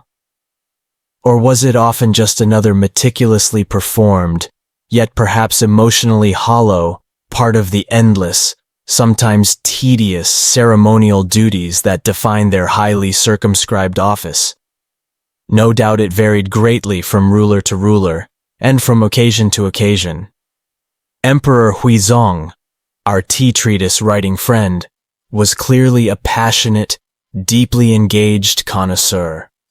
Others might have just gone through the prescribed motions, perhaps privately wishing for a much larger, less formal bowl, and a quiet moment's peace away from the rigid scrutiny of the court. "Another perfectly frothed, exquisitely presented cup, Your Majesty?"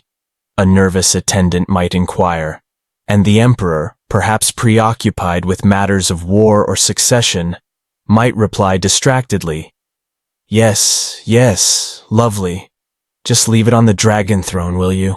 I'm trying to plan a rather complex military campaign here, and this froth is making me lose my strategic focus." So, picture the scene, if you will. Soft, ethereal sunbeams filtering through intricately carved latticework window screens, illuminating a grand palace chamber adorned with priceless artworks, shimmering silks, and polished rare woods.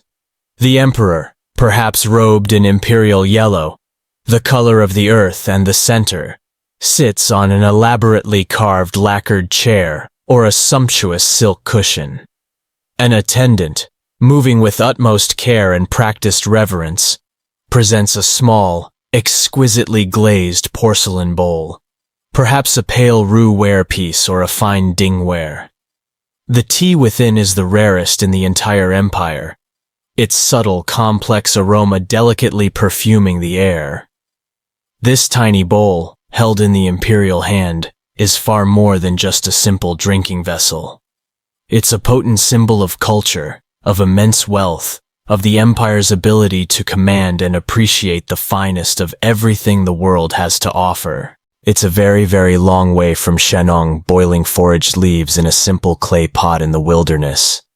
But the essence of that magical leaf, now elevated to the heights of imperial splendor and refined to an almost unimaginable degree, still connects these two distant moments across the vast sweep of millennia. Let the image of that tiny, perfect imperial bowl lull you into a state of peaceful awe. The opulent, shimmering golden light of the imperial court, with its intricate rituals and priceless porcelain, begins to waver, like a reflection in disturbed water, its clarity disrupted. You feel a gust of wind, not the gentle, fragrant breeze of a scholar's meticulously kept garden, nor the incense-laden air of a palace chamber, but something rougher, more elemental, a raw, powerful wind sweeping down from the vast, open northern steppes. The delicate, almost musical clinking of fine porcelain is gradually overshadowed by a distant, growing thunder, the sound of countless hooves, the approach of a new power. We are moving now into a period of profound upheaval, change, and cultural fusion. The Yuan dynasty, established by Kublai Khan, the grandson of the formidable Genghis Khan. This dynasty, founded by Mongol conquerors, lasted from 1271 to 1368. The Mongols, renowned as fierce warriors and astute rulers of a vast, continent-spanning empire, brought with them different customs, different traditions, and different tastes. Their reign would significantly alter the landscape of Chinese tea culture, steering it away from the frothed, powdered tea perfection of the Song dynasty and towards new, simpler methods of brewing and enjoyment. The Mongol elite, the new rulers of China, were not by and large enthusiastic practitioners of the intricate, time-consuming, and highly aestheticized whisked tea ceremonies that had been so beloved by the Song literati and imperial court. Their traditional nomadic lifestyle, forged on the harsh, windswept plains of Central Asia, favored hardier, more rustic, and more robust beverages, often milk-based, sometimes alcoholic, like fermented mare's milk or *kumis*, beverages suited to a life of mobility, endurance, and exposure to the elements. While they certainly adopted many aspects of Chinese culture after conquering the southern Song, a testament to the sophistication and allure of that culture, their influence on tea practices led to a notable simplification and, in some ways, a broader popularization of tea preparation. The highly ritualized powdered tea culture, with its complex set of specialized implements and demanding learned techniques, began a slow but steady decline. It didn't vanish overnight, of course, especially not in the quiet persistence of Chan monasteries or among more conservative, traditional scholars who cherish the old ways. But its fashionable zenith, its position as the dominant mode of elite tea consumption, had clearly passed.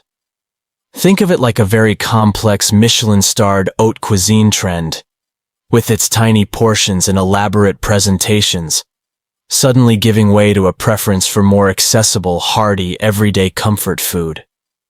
People weren't immediately throwing out their bamboo whisks and dark John bowls, but they were probably using them less and less frequently. Instead of painstakingly grinding tea cakes into a fine powder and then vigorously whisking that powder with hot water to create a perfect froth, a new, or rather revived and simplified method started to gain significant traction, steeping whole or loosely broken tea leaves directly in hot water. This was, in many ways, a return to much older, simpler methods of tea preparation that had existed long before the Tang and Song refinements. But now, these simpler methods were being applied to the more refined and varied types of tea leaves that had been developed over the centuries.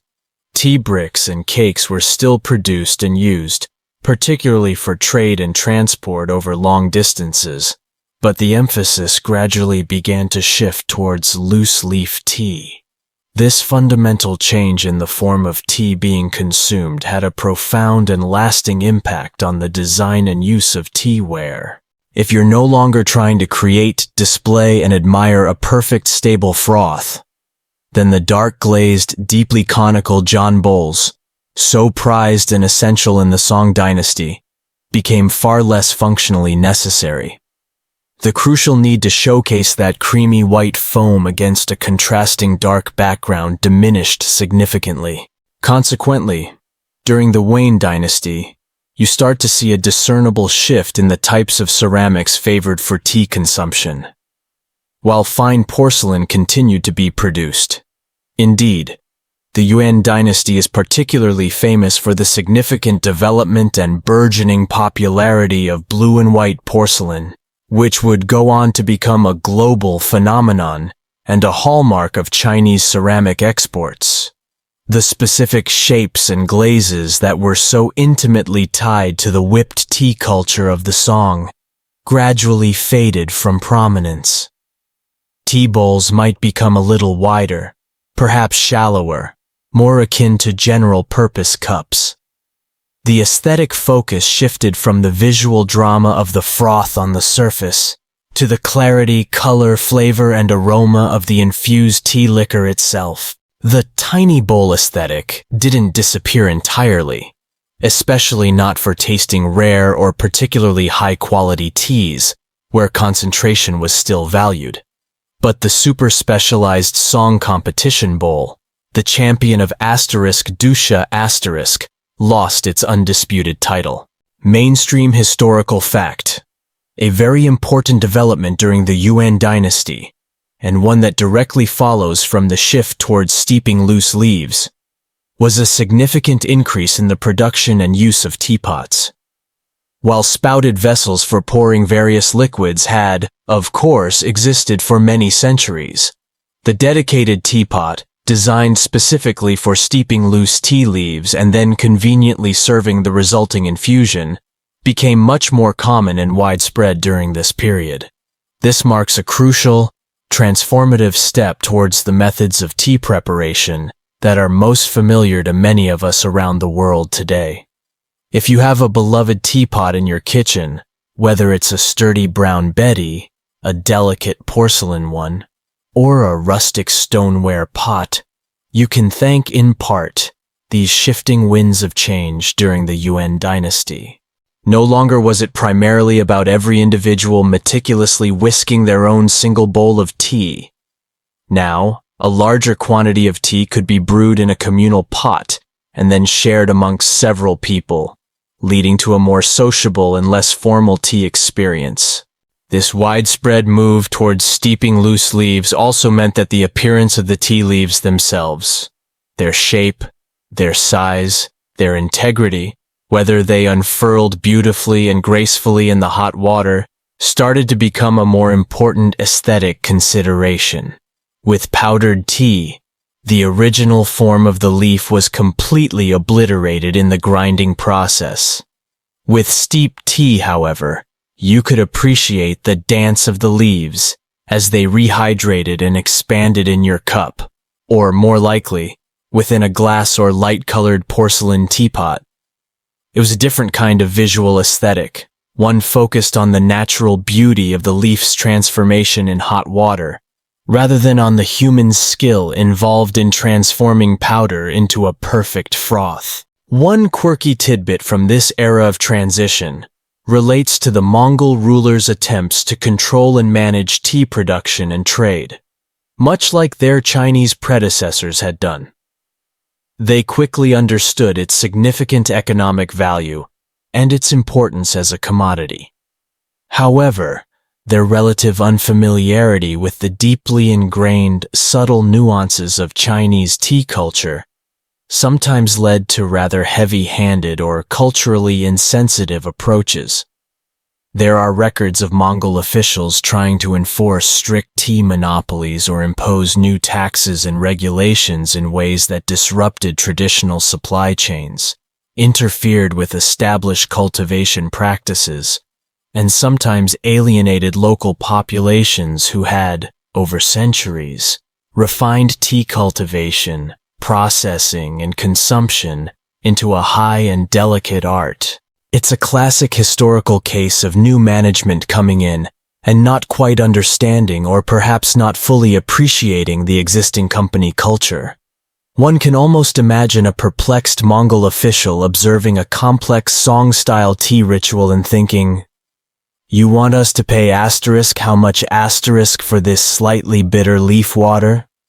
And why on earth are you spending so much time and effort whipping it into a froth? Just boil it and drink it."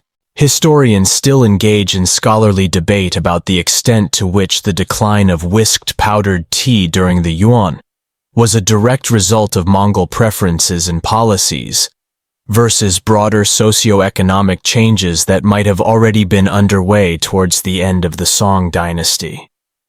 Was it primarily a top-down imposition of new tastes by the ruling elite?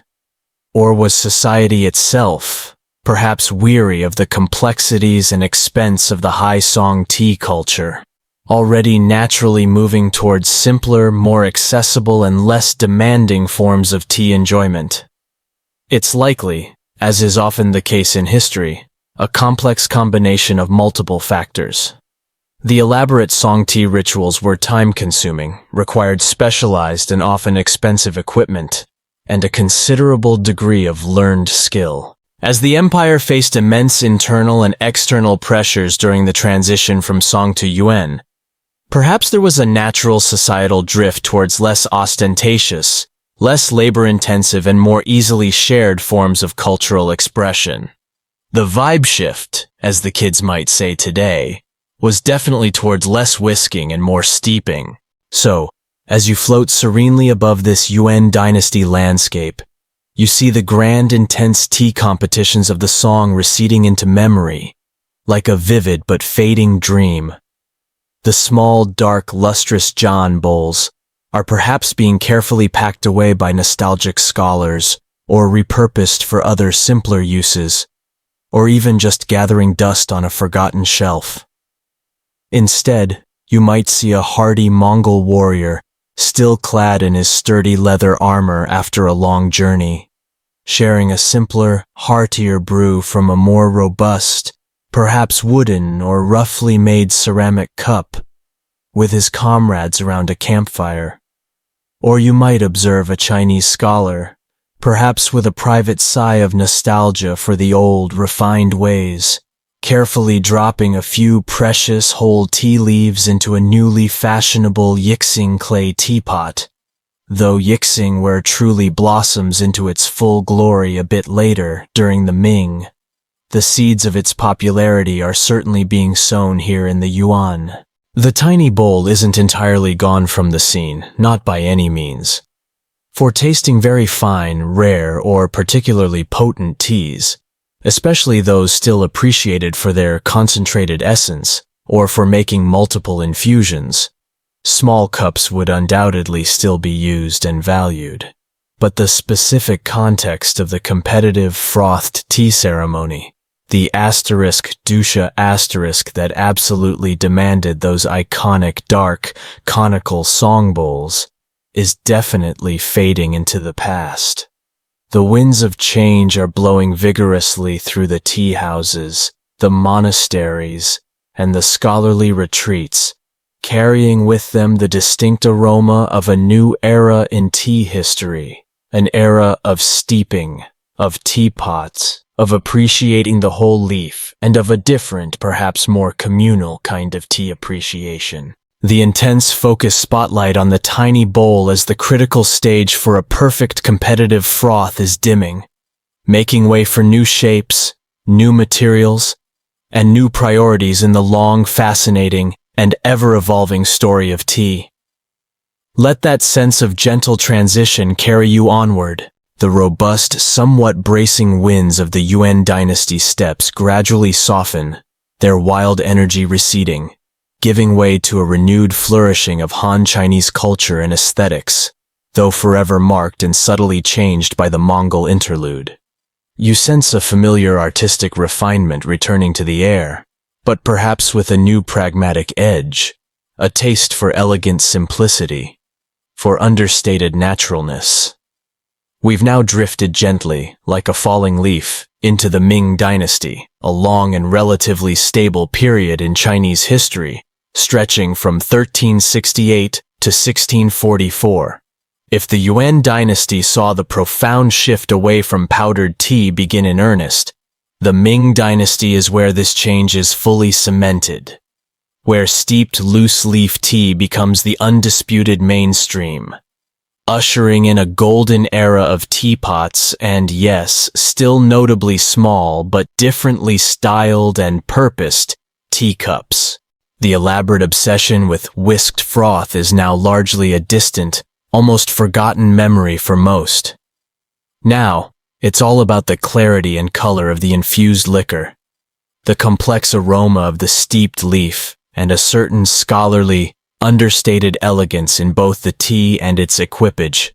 Under Ming rule, the practice of painstakingly grinding tea into powder and then whisking it into a froth, so central to the high art of Song dynasty connoisseurship, largely disappeared from mainstream cultural practice. Emperor Hongwu, Zhu Yuanzhang, the formidable founder of the Ming dynasty, himself played a significant direct role in this pivotal transition. Mainstream historical fact. In the year 1391, Emperor Hongwu issued a momentous imperial decree that effectively abolished the production of compressed tea cakes, the kind that would be ground into powder for whisking, for the purpose of imperial tribute. He decreed that all tribute tea sent to the court should henceforth be in loose-leaf form.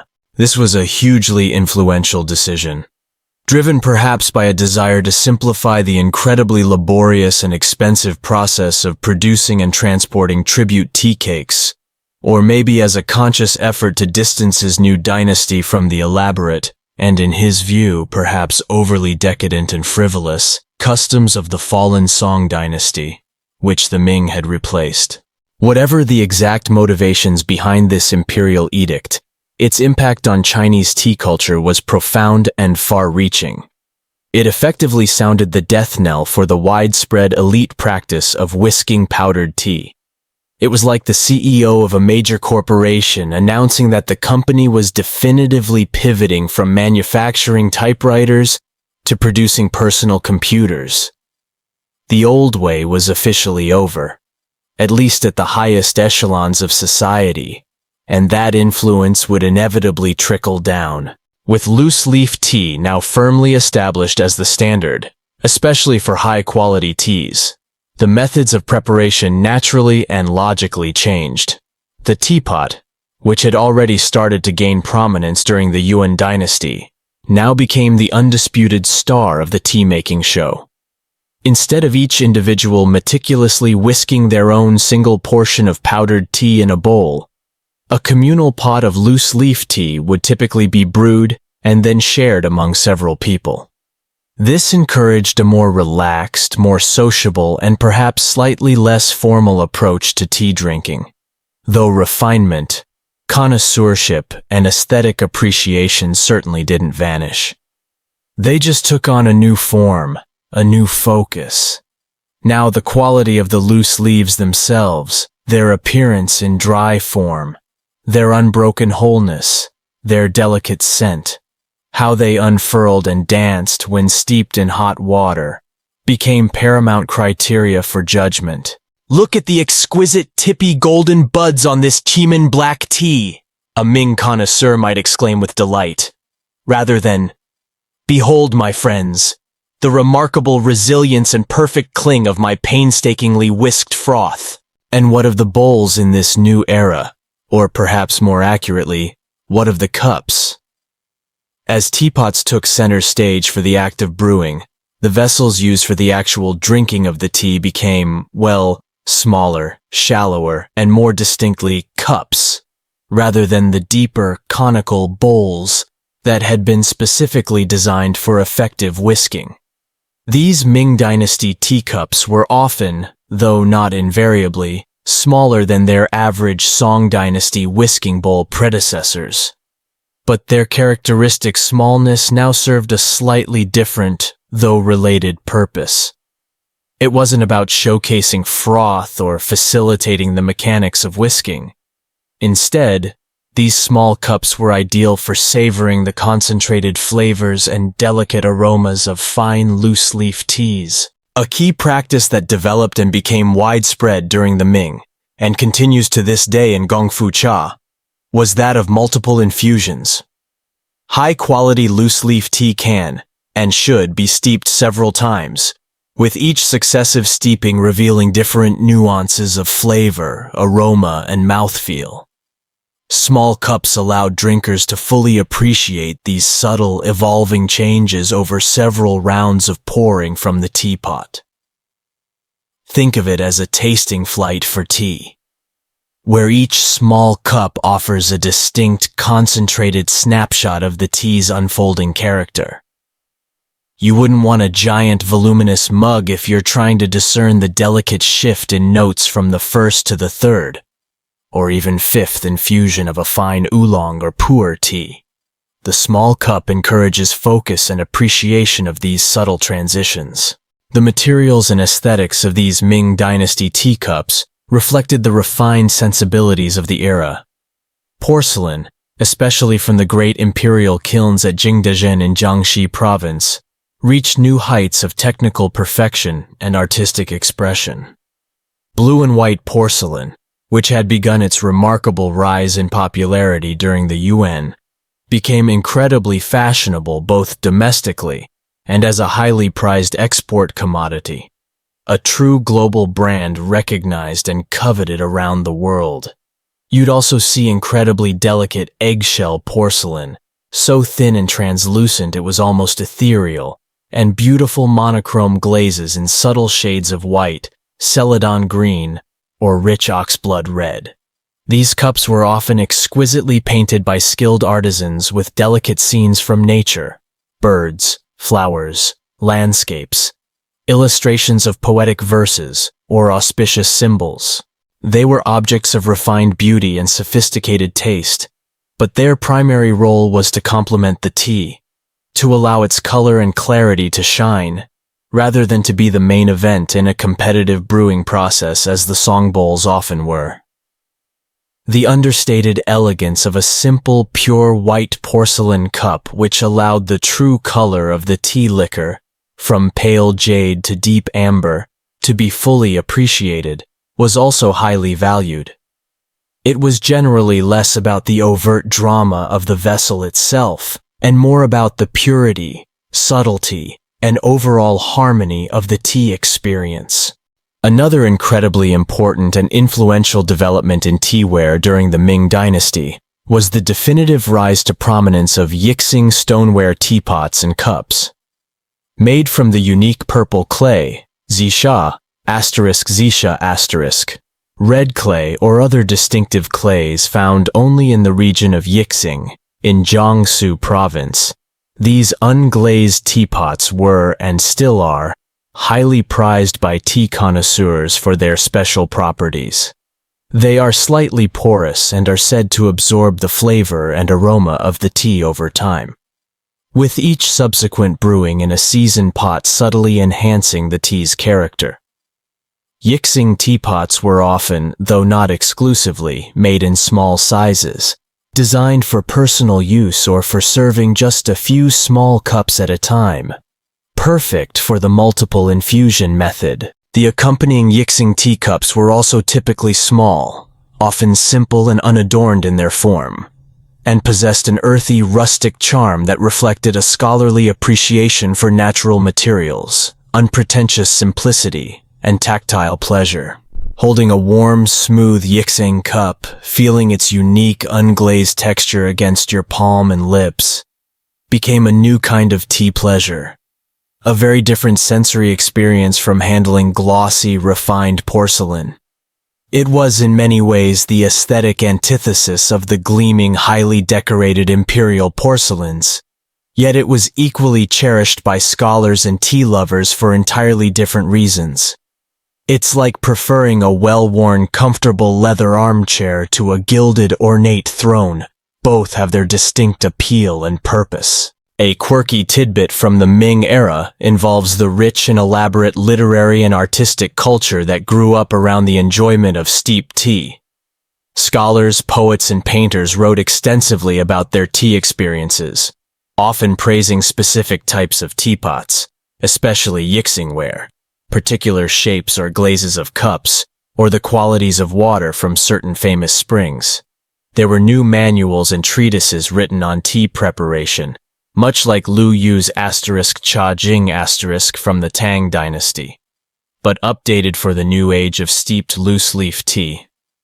One such famous and influential text is the *Cha Shu*, Cha Shu, *Tea Commentary* or *Monograph on Tea* by Shu Qishu, written in the late Ming. These texts often emphasize the importance of tranquility, refinement, naturalness, and achieving a sense of harmony with nature in the true appreciation of tea.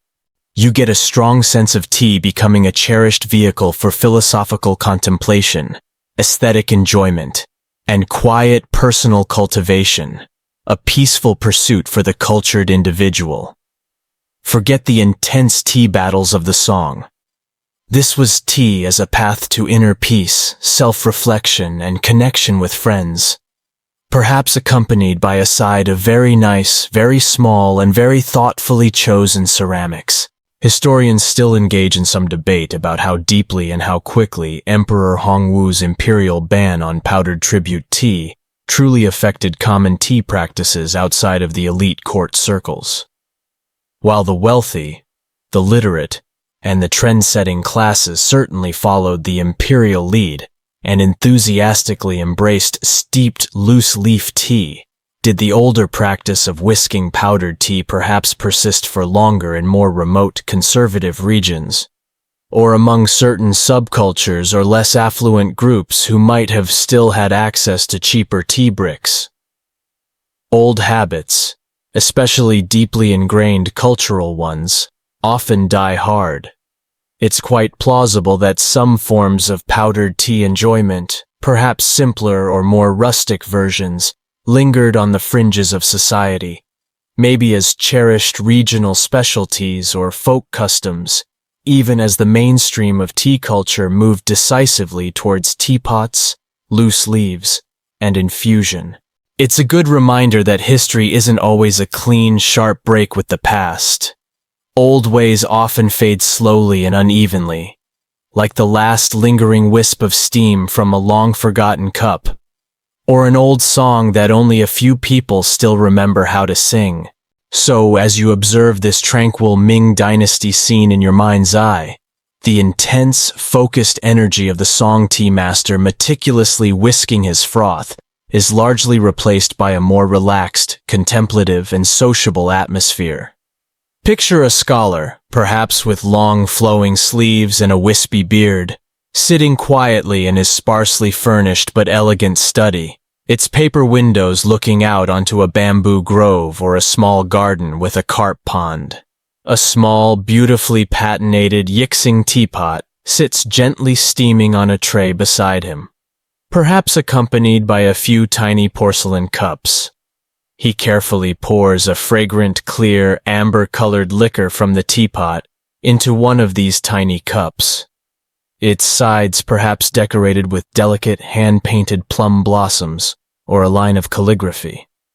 He lifts the cup, inhales its aroma, sips thoughtfully, reflects for a moment, and then perhaps, inspired, dips his brush in ink to compose a short poem or add a note to his journal. The tiny cup in his hand is no longer primarily a tool for competition, nor a stage for displaying perfect froth. It is, instead, a vessel for savoring the pure, unadorned essence of the leaf, a quiet, unassuming companion in a moment of refined leisure, personal reflection, or shared conversation. The high drama of the whisked froth has given way to the subtle, evolving art of the perfect steep, and the tiny bowl has gracefully, seamlessly evolved into the tiny cup, still absolutely central to the intimate, focused experience of truly appreciating fine tea. Let that image of Ming serenity and quiet pleasure deepen your own sense of calm. The elegant simplicity of the Ming Dynasty, with its scholarly appreciation of steeped tea and Yixing ware, begins to feel a little distant now. A subtle sense of loss, of beautiful things once known but now faded or almost entirely forgotten, permeates the air like a faint, melancholic perfume.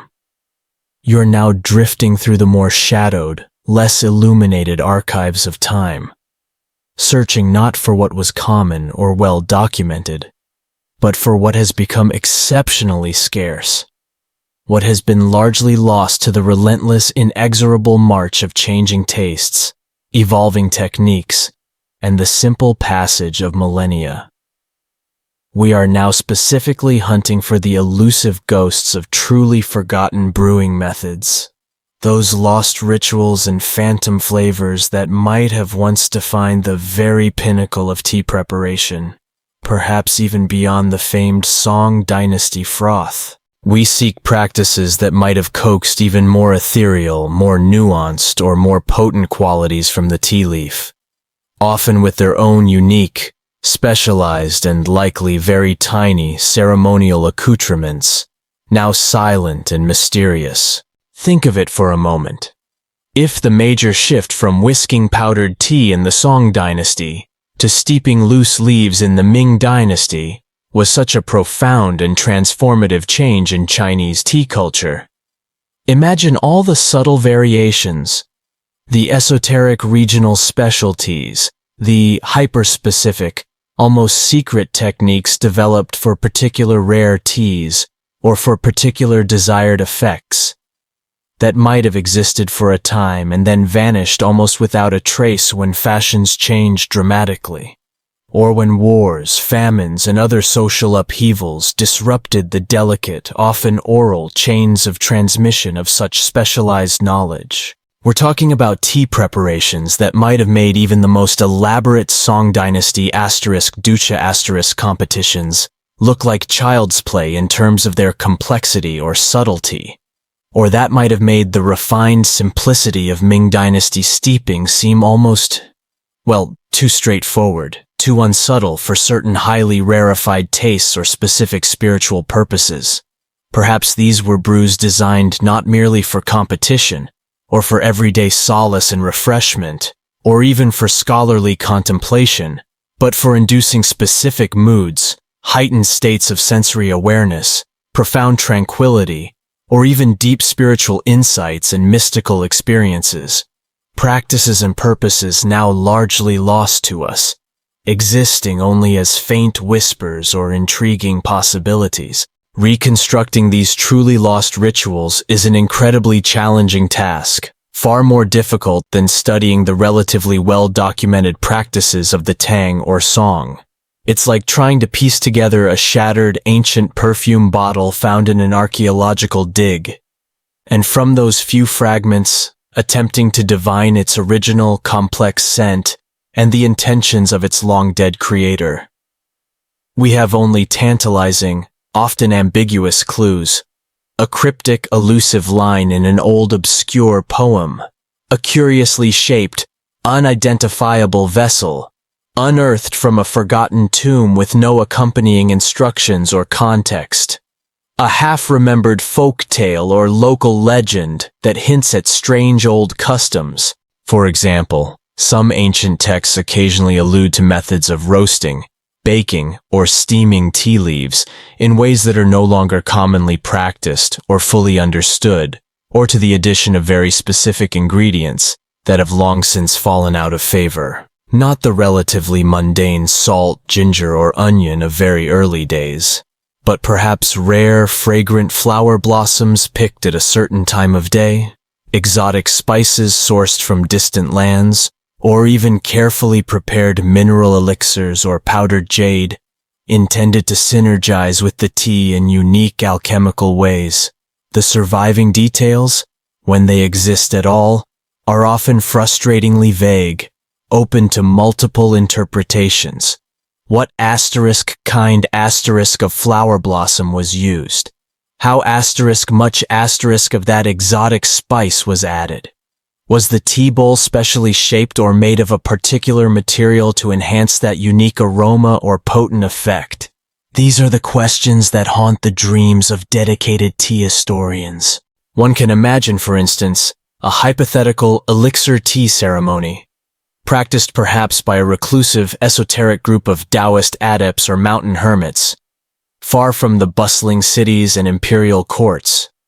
Perhaps they use tea leaves harvested only under specific astrological conjunctions from ancient wild tea trees growing in sacred mountains. These leaves might have been processed with elaborate, almost alchemical procedures, involving multiple stages of steaming, drying, aging, and perhaps even ritual incantations. The tea might then have been brewed in a precise sequence of tiny, specialized vessels made of jade, silver, or even rare resonant stone, each step timed to musical tones, specific meditative states, or the chanting of mantras. The ultimate goal of such a brew might not have been flavor or froth in the conventional sense, but the cultivation of a particular kind of *chi*, vital energy, the harmonization of body and spirit, or the attainment of heightened perception or spiritual transformation. Historians still argue, with limited direct evidence, whether some of these more esoteric and now lost tea practices were indeed linked to Taoist alchemical pursuits, such as the quest for longevity, immortality, or profound spiritual liberation. While concrete proof is sparse and often open to interpretation, the deep and ancient connection between Taoism and the natural world, along with the profound reverence for tea's subtle energies, makes such speculations fascinating, if exceedingly difficult to definitively prove. This is the secret menu of ancient tea, the hidden traditions, if you will, and their recipes are largely lost. The vessels for such highly specialized, perhaps even sacred, lost brews would almost certainly have been distinctive, carefully chosen, and very often exceptionally small, reflecting the extreme preciousness of the ingredients, the intensity of the desired effect, or the minute quantities being prepared. If you're attempting to create a highly concentrated elixir, a single drop of pure awareness, or a draught of immortality, you wouldn't use a large common pint mug. You would employ something that focuses the senses, something that feels more like a ritual instrument or an alchemical tool rather than a mere drinking cup. Perhaps there were tiny bowls with unusual interior ridges or patterns, designed to better distribute minute amounts of a potent powdered ingredient. Or perhaps there were uniquely spouted cups, crafted for pouring a tiny, perfectly measured, almost viscous stream of elixir directly onto the tongue for maximum absorption. These are the shadowy phantom vessels we're now chasing in our imaginations. Mainstream historical fact.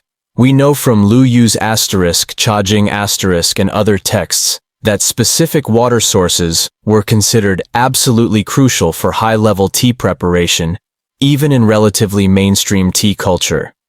But some very old obscure texts hint at even more esoteric and complex water treatments.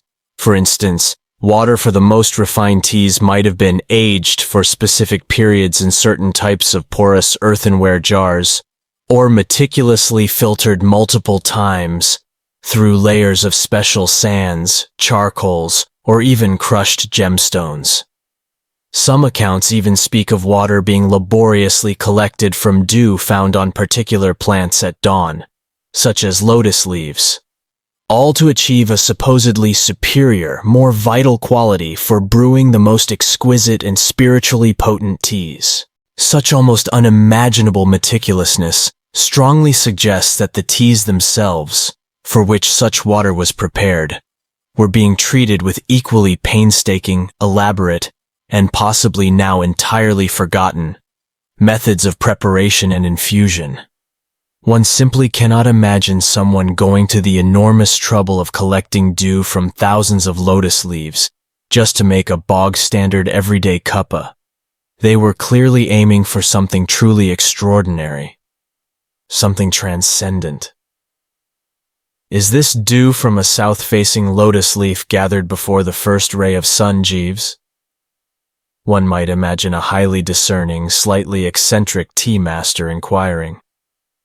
Because otherwise the entire elixir is utterly ruined, you see. Consider also the intriguing possibility of layered teas, or sequential brews, where different types of tea or tea combined with other carefully chosen botanical ingredients were infused in a precise, preordained sequence. This might have occurred in a series of tiny interconnected small bowls or cups, designed to create a complex evolving flavor profile an energetic effect that was meant to be savored sip by tiny sip, each stage revealing a new dimension. Or think of teas that were aged in very special, now forgotten ways, not just the well-known pure tea that is aged today, but perhaps other varieties that were buried in the earth with specific herbs, minerals, or within particular types of containers for precise lengths of time, imparting unique characteristics and potencies that are now entirely unreproducible because the exact methods and materials are lost to us. The very idea of such lost treasures makes a dedicated tea nerd's heart flutter with a profound, wistful curiosity and a touch of melancholy. A quirky or fringe tidbit related to these phantom flavors and lost brews might be the whispered, almost folkloric rumors of dream-inducing teas, or teas that were said to sharpen perception to an almost hallucinatory degree, or even to allow for communication with spirits or travel to other realms. While this certainly tips over into the realm of legend and folklore, it's not entirely out of the question that certain specific combinations of potent herbs and particular types of tea, prepared in very specific, now forgotten ways by knowledgeable adepts, might have had psychoactive effects beyond simple caffeine stimulation. Were there ancient tea rituals, perhaps within monastic, shamanistic, or reclusive Taoist contexts, designed specifically to open the doors of perception, to facilitate visionary experiences, or to aid in divination? If such practices did exist, their recipes, their methods, and the specialized vessels associated with them would undoubtedly have been jealously guarded secrets, passed down only through direct initiation, and thus very easily lost if the lineage of practitioners was broken by war, persecution, or simple attrition. There would certainly have been no FDA approval or detailed brewing instructions printed on the packaging of those potent, mystical brews, I imagine. The fundamental challenge in researching these lost arts is that many of these hyper-specialized or esoteric tea practices would most likely have been transmitted orally, from master to disciple, within small, often closed and secretive communities. They wouldn't necessarily have been written down in comprehensive, easily accessible detail, partly to maintain their secrecy and exclusivity, and partly because some crucial aspects were considered intuitive, felt knowledge, learned through direct, embodied experience and subtle energetic attunement, rather than through explicit instruction manuals. When these communities dispersed due to social upheaval, when their practices fell out of favor, or when the lineage of transmission was simply broken, the knowledge often vanished like smoke, leaving behind only the faintest traces, if any at all. It's the sad, inherent beauty and fragility of such ephemeral, orally transmitted arts. So, as we float gently through this ethereal realm of lost brews, phantom flavors, and fading ancient arts, we're not just looking at forgotten recipes or curious old pots. We're glimpsing entire worldviews, entire systems of understanding the relationship between humans, nature, and the subtle energies of the cosmos that have largely slipped away from common knowledge. The tiny bowls in this context are not just small, they are precious, enigmatic fragments of a vast, intricate puzzle. Silent, beautiful witnesses to rituals and experiences we can now only dream of.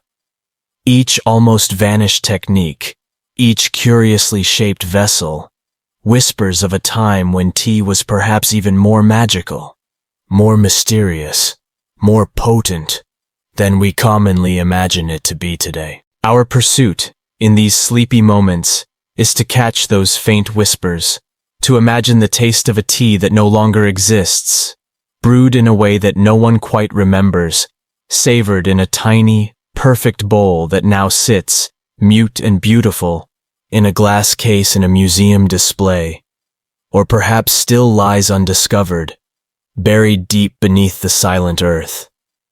Let these mysteries deepen your relaxation.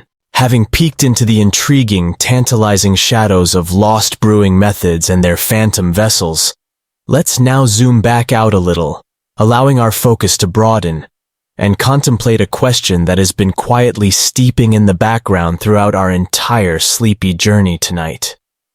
Why so small? We've encountered these characteristically diminutive tea bowls and cups appearing again and again across different dynasties, in various cultural contexts, from the intense competitive Song dynasty tea battles to the austere, mindful monastic sips, from the priceless imperial treasures of the palace to the refined Ming scholar's quiet desk. While the specific, practical reasons for their smallness certainly varied with the era, the type of tea, and the nature of the ceremony, there must be some deeper, perhaps more fundamental philosophical or aesthetic currents that repeatedly guided Chinese tea culture towards this preference for these notably tiny vessels. It's clearly not just about being dainty or saving on clay. It's indicative of a whole mindset, a particular way of approaching and valuing the tea experience. One compelling and recurring reason, as we've touched upon in various contexts, is the profound concept of preciousness and the appreciation of concentration. High-quality tea, especially the meticulously processed tribute teas destined for the emperor, or those rare varieties carefully cultivated and prepared by dedicated monks in remote monasteries, was an incredibly valuable, often arduously produced commodity. It wasn't something to be swigged mindlessly and in large quantities like water, especially if it was rare or expensive.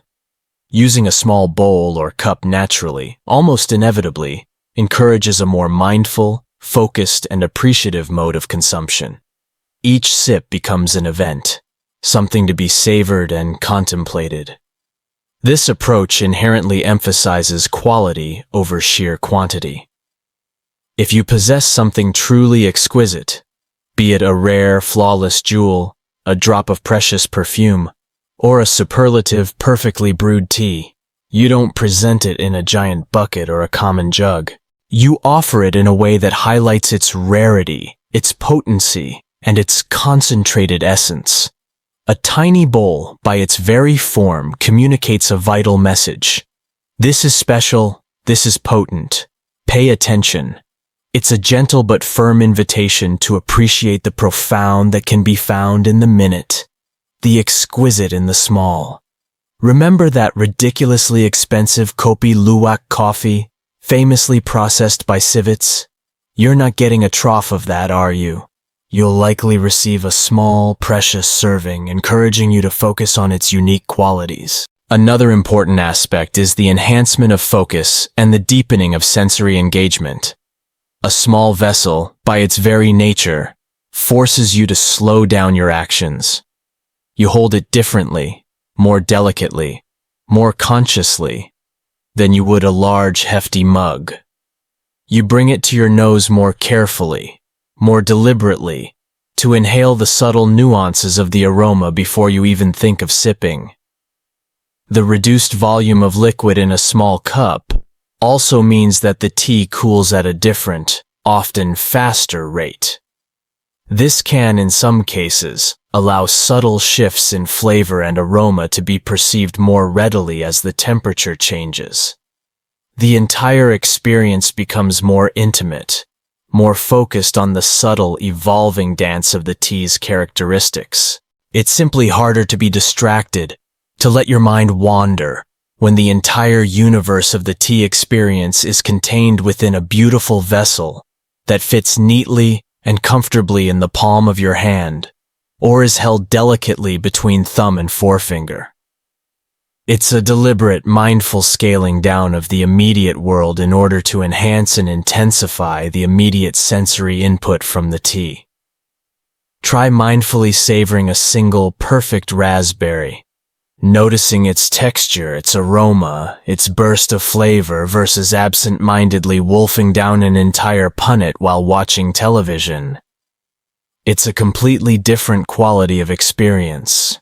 Then there's the powerful aesthetic of minimalism, understatement, and refined simplicity, which was particularly prominent and highly valued in certain periods of Chinese history, such as the Song and Ming dynasties. In traditional Chinese aesthetics, there's often a deep, abiding appreciation for understated elegance, for the quiet beauty found in simplicity of form, perfect proportion, and natural materials. A small, exquisitely crafted tea bowl can be a perfect embodiment of this pervasive ideal. It's not about being loud, flashy, or ostentatiously decorated.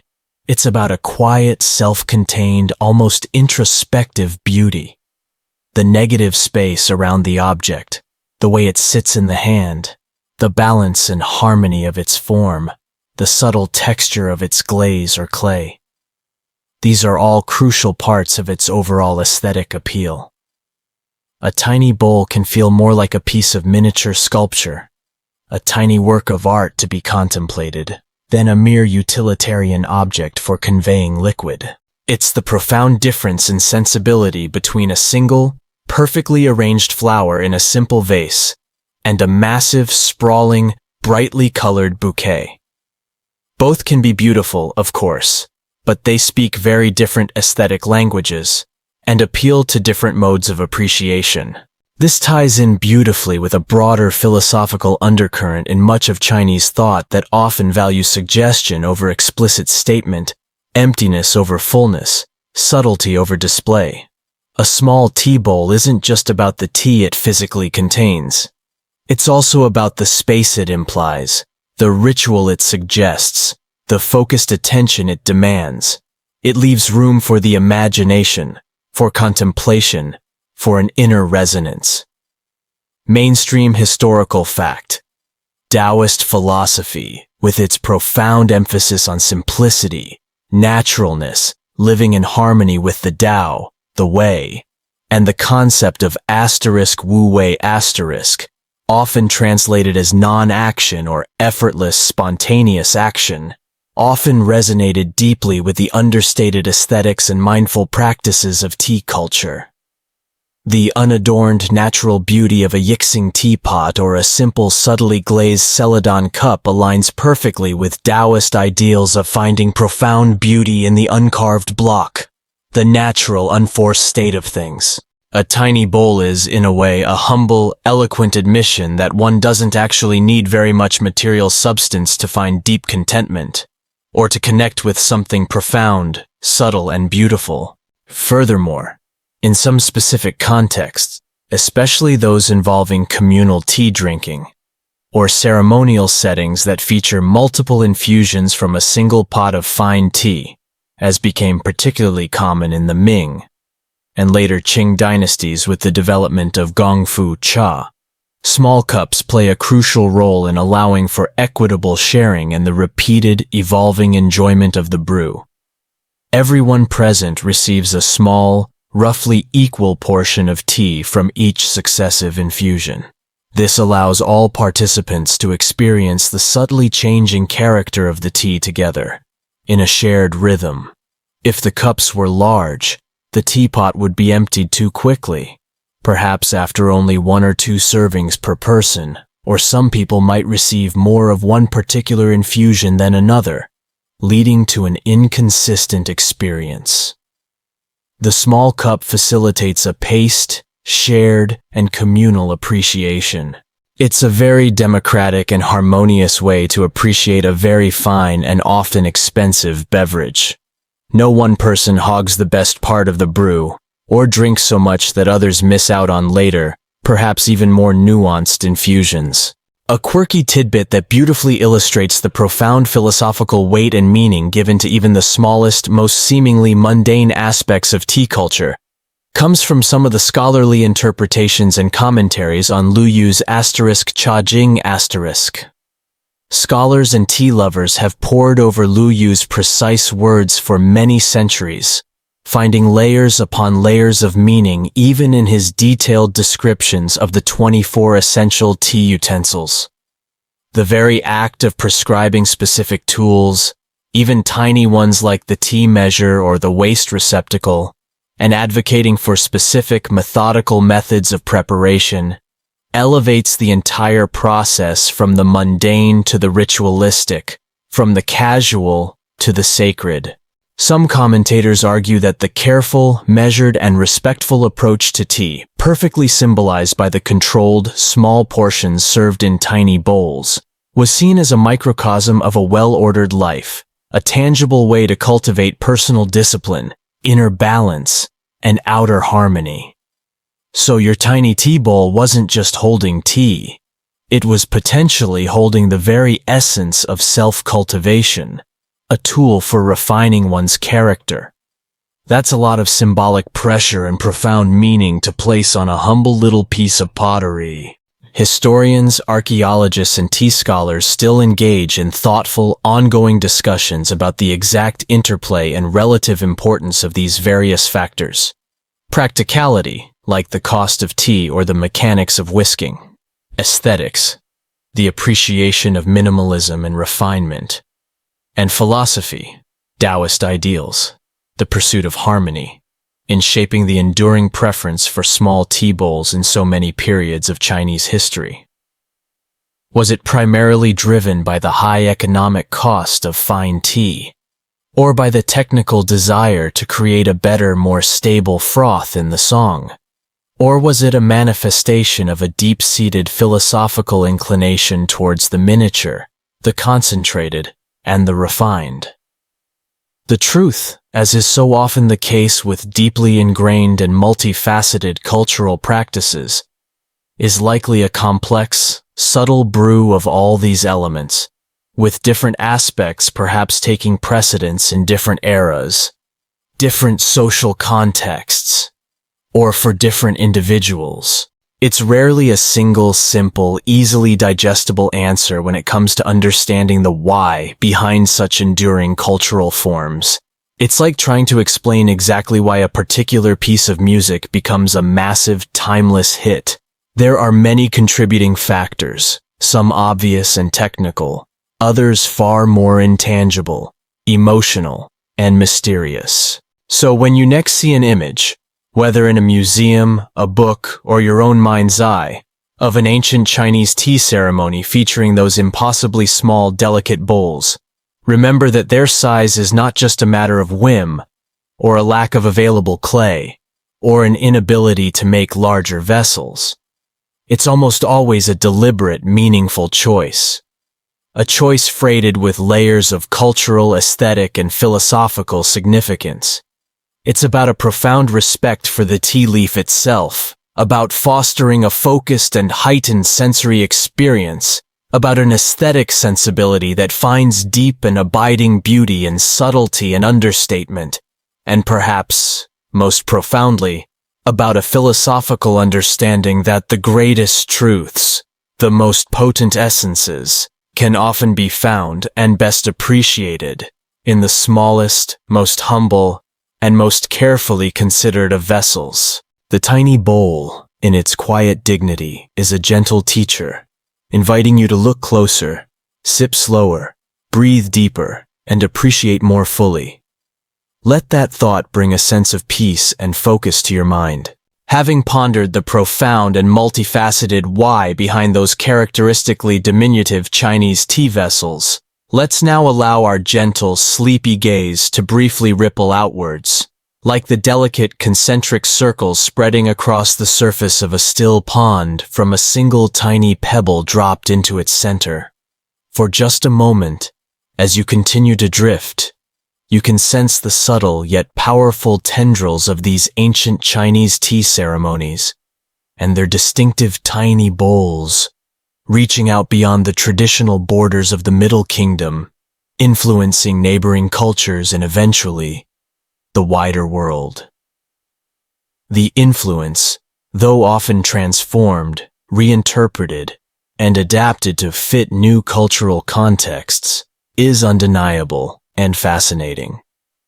However, we won't linger for too long in these intriguing foreign lands and their unique tea traditions, as our primary quest tonight is to trace the elusive ghosts of the forgotten ceremonies within China itself. Think of this brief excursion as a respectful, appreciative nod to the neighbors and their tea arts, before we return to sift once more through the archaeological dust and the fragile textual fragments to be found closer to home, within China's own vast historical landscape. Perhaps the most famous, most direct, and most well-documented example of this outward cultural influence is, of course, the nation of Japan. As we touched upon briefly when discussing the magnificent Jian ware bowls from the Song dynasty, and the Japanese term tenmoku used to describe them, Japanese Buddhist monks, particularly those practicing Chan, which became Zen in Japan, frequently traveled to China to study at prominent Chan monasteries during the Song and Yuan dynasties, roughly 10th to 14th centuries. They were profoundly impressed and deeply influenced by the sophisticated monastic tea rituals they encountered there, rituals that involved the preparation and mindful consumption of powdered green tea.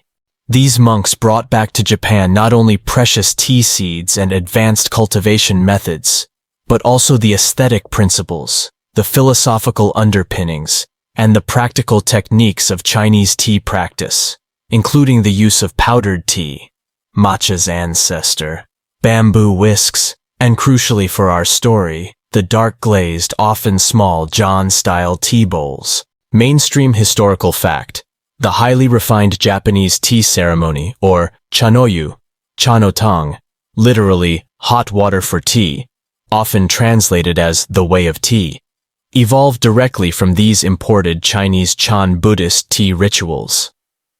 Over several centuries, it developed into its own distinct, uniquely Japanese, and highly sophisticated art form under the guidance of influential tea masters like Murata Juko, Take no Ju, and most famously, Sen no Rikyu in the 16th century. These masters integrated uniquely Japanese aesthetic ideals, such as wabi-sabi *, finding profound beauty in imperfection, impermanence, and rustic simplicity, and fostered the development of specific types of Japanese teaware, like the hand-molded raku ware bowls. However, despite these unique Japanese developments, the lineage of chanoyu back to Chinese monastic tea practices is clear and undeniable. The deep reverence for the simple act of making and receiving tea, the meticulously choreographed yet seemingly natural mindful movements, the profound appreciation for the beauty and appropriateness of the tea utensils. These all have very deep traceable roots in the ancient Chinese traditions we've been so gently exploring tonight.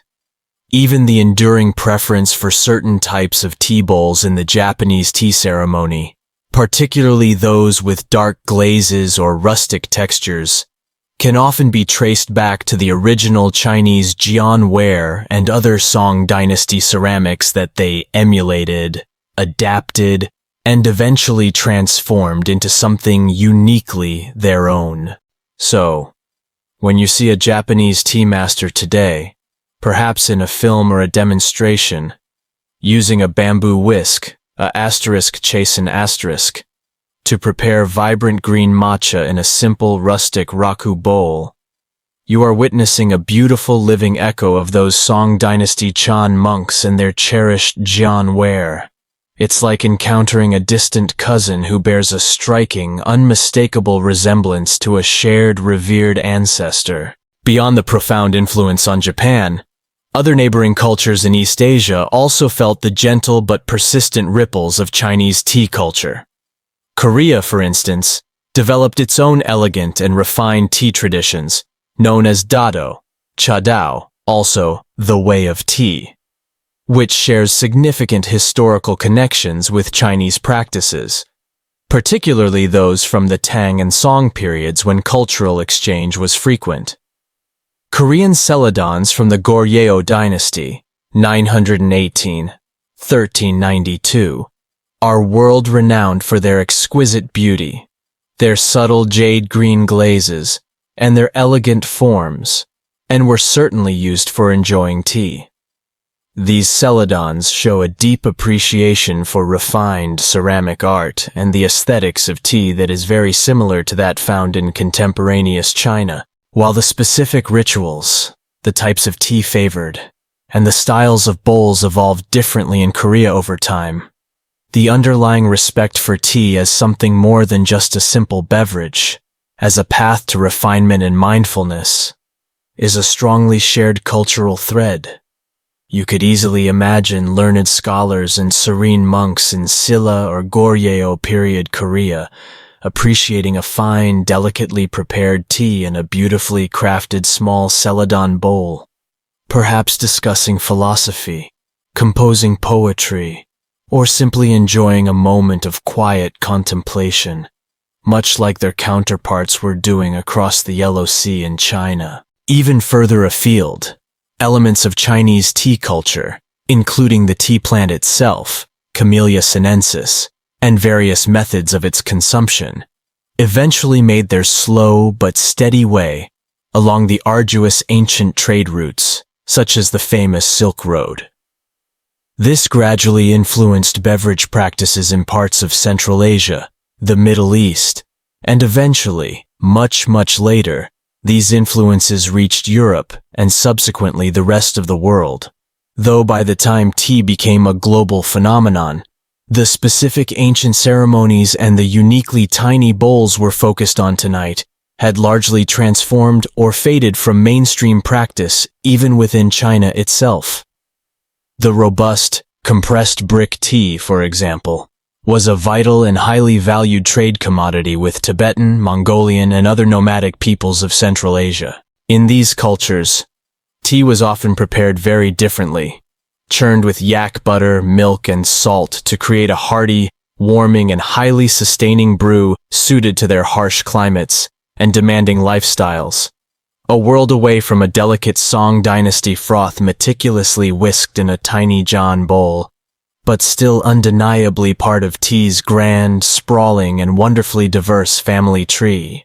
However, after this brief, respectful glance across the borders to acknowledge these fascinating echoes and influences, let's gently draw our focus back to China itself, the birthplace and heartland of these ancient tea ways. Our core mission tonight, remember, is to try and unearth the faintest traces of the forgotten Chinese ceremonies . While the echoes in other cultures are intriguing and important for understanding tea's global journey, what specific textual and archaeological traces can we find within China that might hint at the true richness, the lost diversity, and the unique regional variations of these ancient practices, especially those that prominently featured the use of small bowls? We've already touched upon some of the most famous and invaluable textual sources, like Lu Yu's seminal Cha Jing from the Tang dynasty, and Emperor Huizong's detailed Daguan Chalun from the Song, which provide crucial insights into the mainstream elite tea cultures of their respective eras. But these are the well-known canonical texts. What about less famous, more obscure, or more localized sources? Local gazetteers, detailed historical and geographical records of specific regions or counties, collections of poetry by lesser-known authors, private letters exchanged between scholars or officials, and even seemingly mundane household inventories or wills can sometimes yield surprising and illuminating clues. A provincial poet might, in a verse, describe a specific type of local tea ritual, perhaps mentioning a unique bowl shape or a particular local tea. An inventory of a wealthy merchant's or a disgraced official's confiscated belongings might happen to list an unusual or incomplete set of tea implements, hinting at non-standard or perhaps even heretical tea practices. These are the precious, often tiny breadcrumbs that dedicated historians and tea researchers painstakingly follow in their quest to reconstruct the past. Archaeologists, too, play an absolutely crucial and indispensable role in this endeavor. the careful excavation of tombs, which often contained grave goods intended for use in the afterlife, ancient kiln sites, where the pottery was actually made, and the remains of ancient settlements or monasteries can unearth teaware that doesn't quite fit the dominant narratives derived from the major historical texts.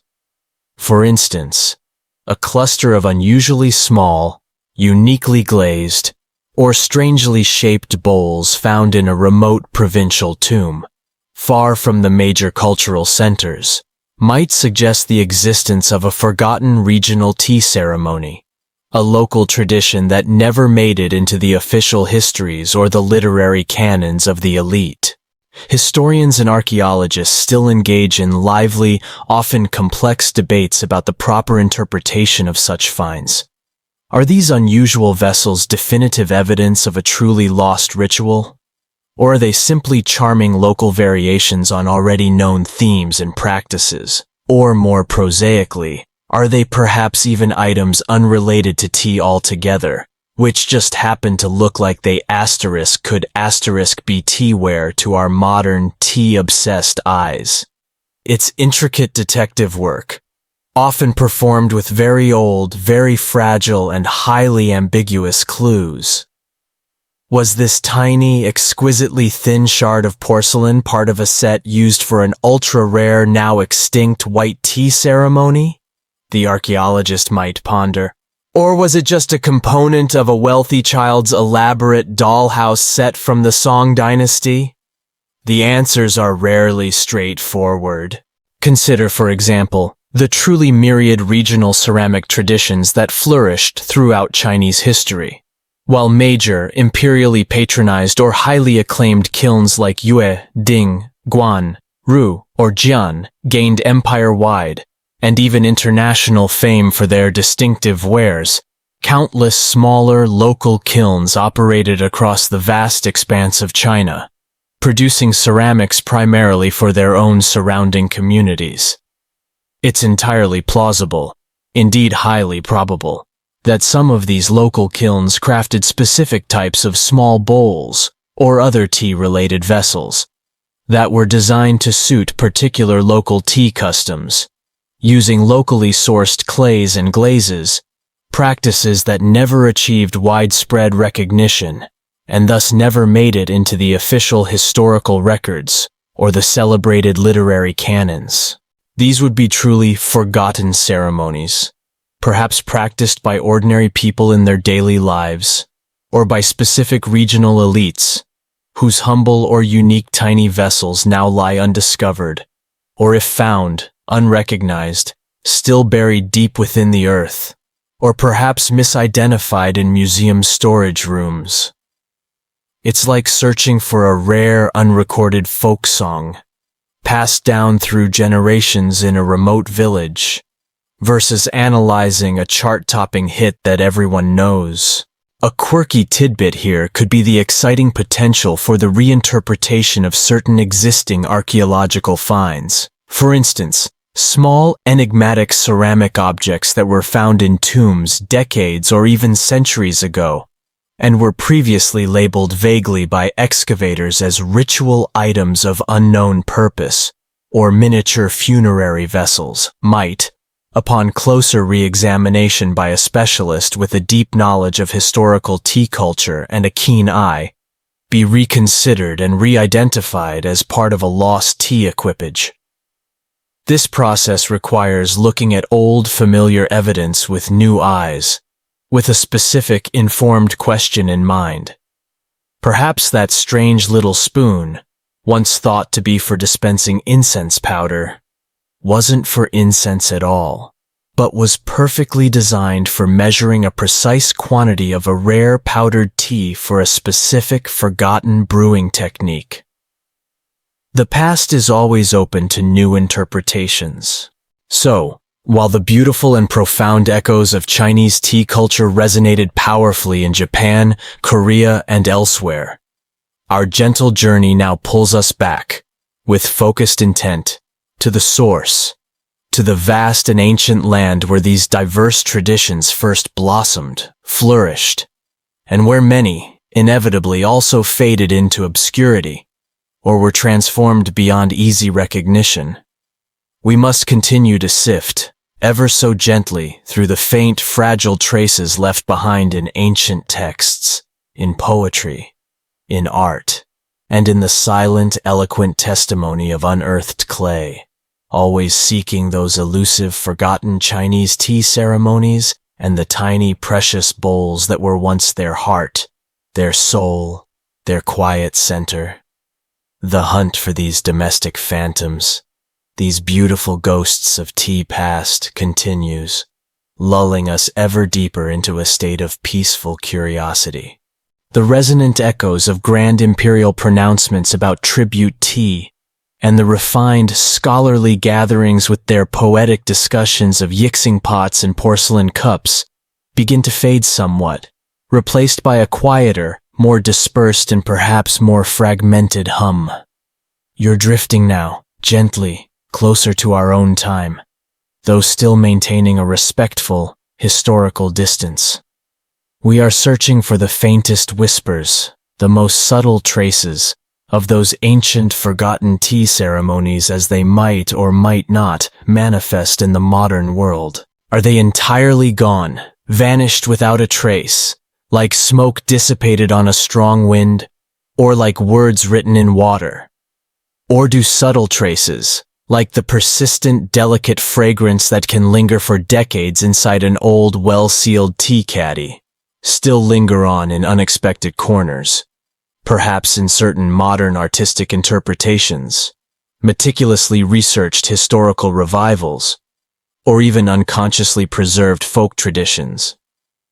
It's a search for ancestral DNA, for faint genetic markers, in the vast, sprawling, and ever-evolving family tree of contemporary tea practices around the globe.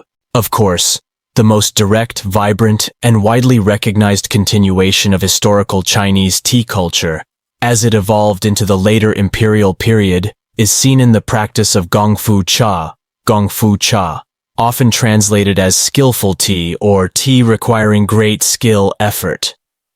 This intricate method of tea preparation became prominent and codified during the Qing dynasty, 1644 to 1912, particularly in the southern regions of China like Fujian and Guangdong, and is still very widely practiced and highly cherished today, not only in these areas but also in Taiwan, and increasingly among tea enthusiasts and connoisseurs globally. Gongfu cha, with its characteristic emphasis on using small yixing clay teapots, or sometimes small porcelain gaiwans, tiny tasting cups, a high leaf-to-water ratio, and multiple short infusions, certainly carries forward the legacy of the Ming Dynasty's appreciation for steeped loose-leaf tea and the intimate, focused, and communal enjoyment that small vessels naturally encourage.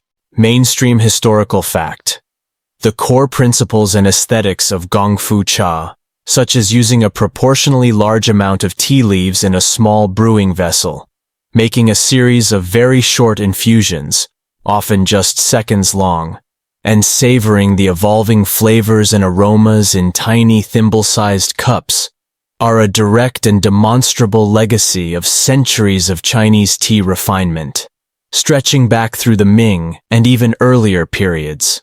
So, when you see a modern tea master, or even a dedicated amateur enthusiast, deftly and gracefully handling a tiny yixing pot, pouring fragrant tea into a row of even tinier tasting cups, you are witnessing a living, breathing tradition with very deep and discernible historical roots. Gongfu cha itself is not forgotten, by any means, but it stands as a key inheritor and vibrant modern expression of that long, rich lineage of Chinese tea culture that valued small vessels and careful preparation.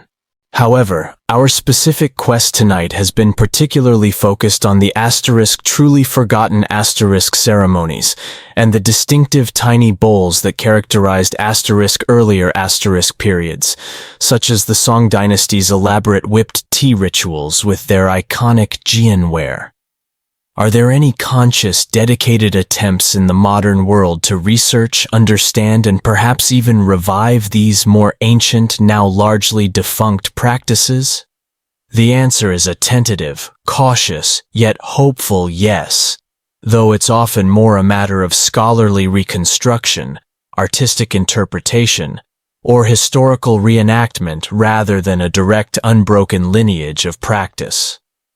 In recent decades, particularly in mainland China, Taiwan, and also among dedicated circles of tea connoisseurs and cultural historians internationally, there has been a notable and growing interest in researching, preserving, and sometimes attempting to revive various historical Chinese tea arts. Academics meticulously study ancient texts like Lu Yu's *Chajing* and Emperor Huizong's *Daguan Chalun*, pore over old paintings and scrolls depicting tea scenes, and analyze archaeological finds.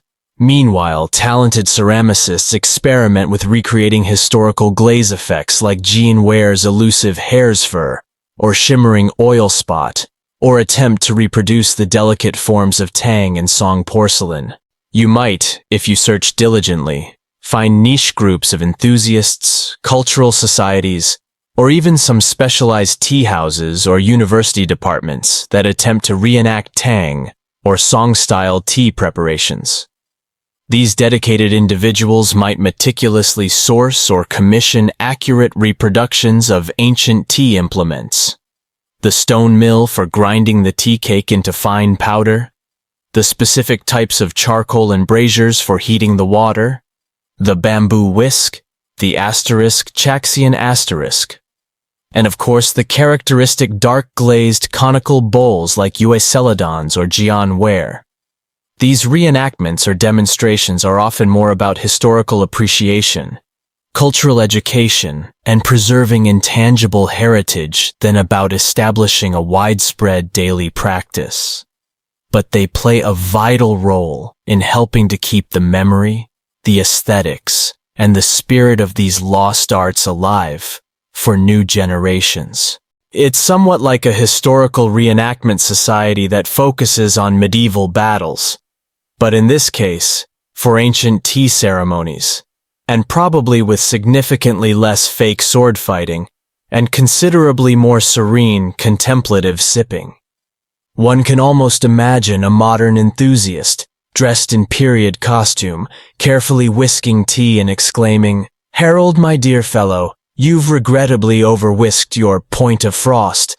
That's a clear 10-point deduction from the imaginary Tang Dynasty judges. Beyond these deliberate, conscious revivals by dedicated groups, do fainter echoes of these ancient practices perhaps linger on in more subtle, less obvious ways?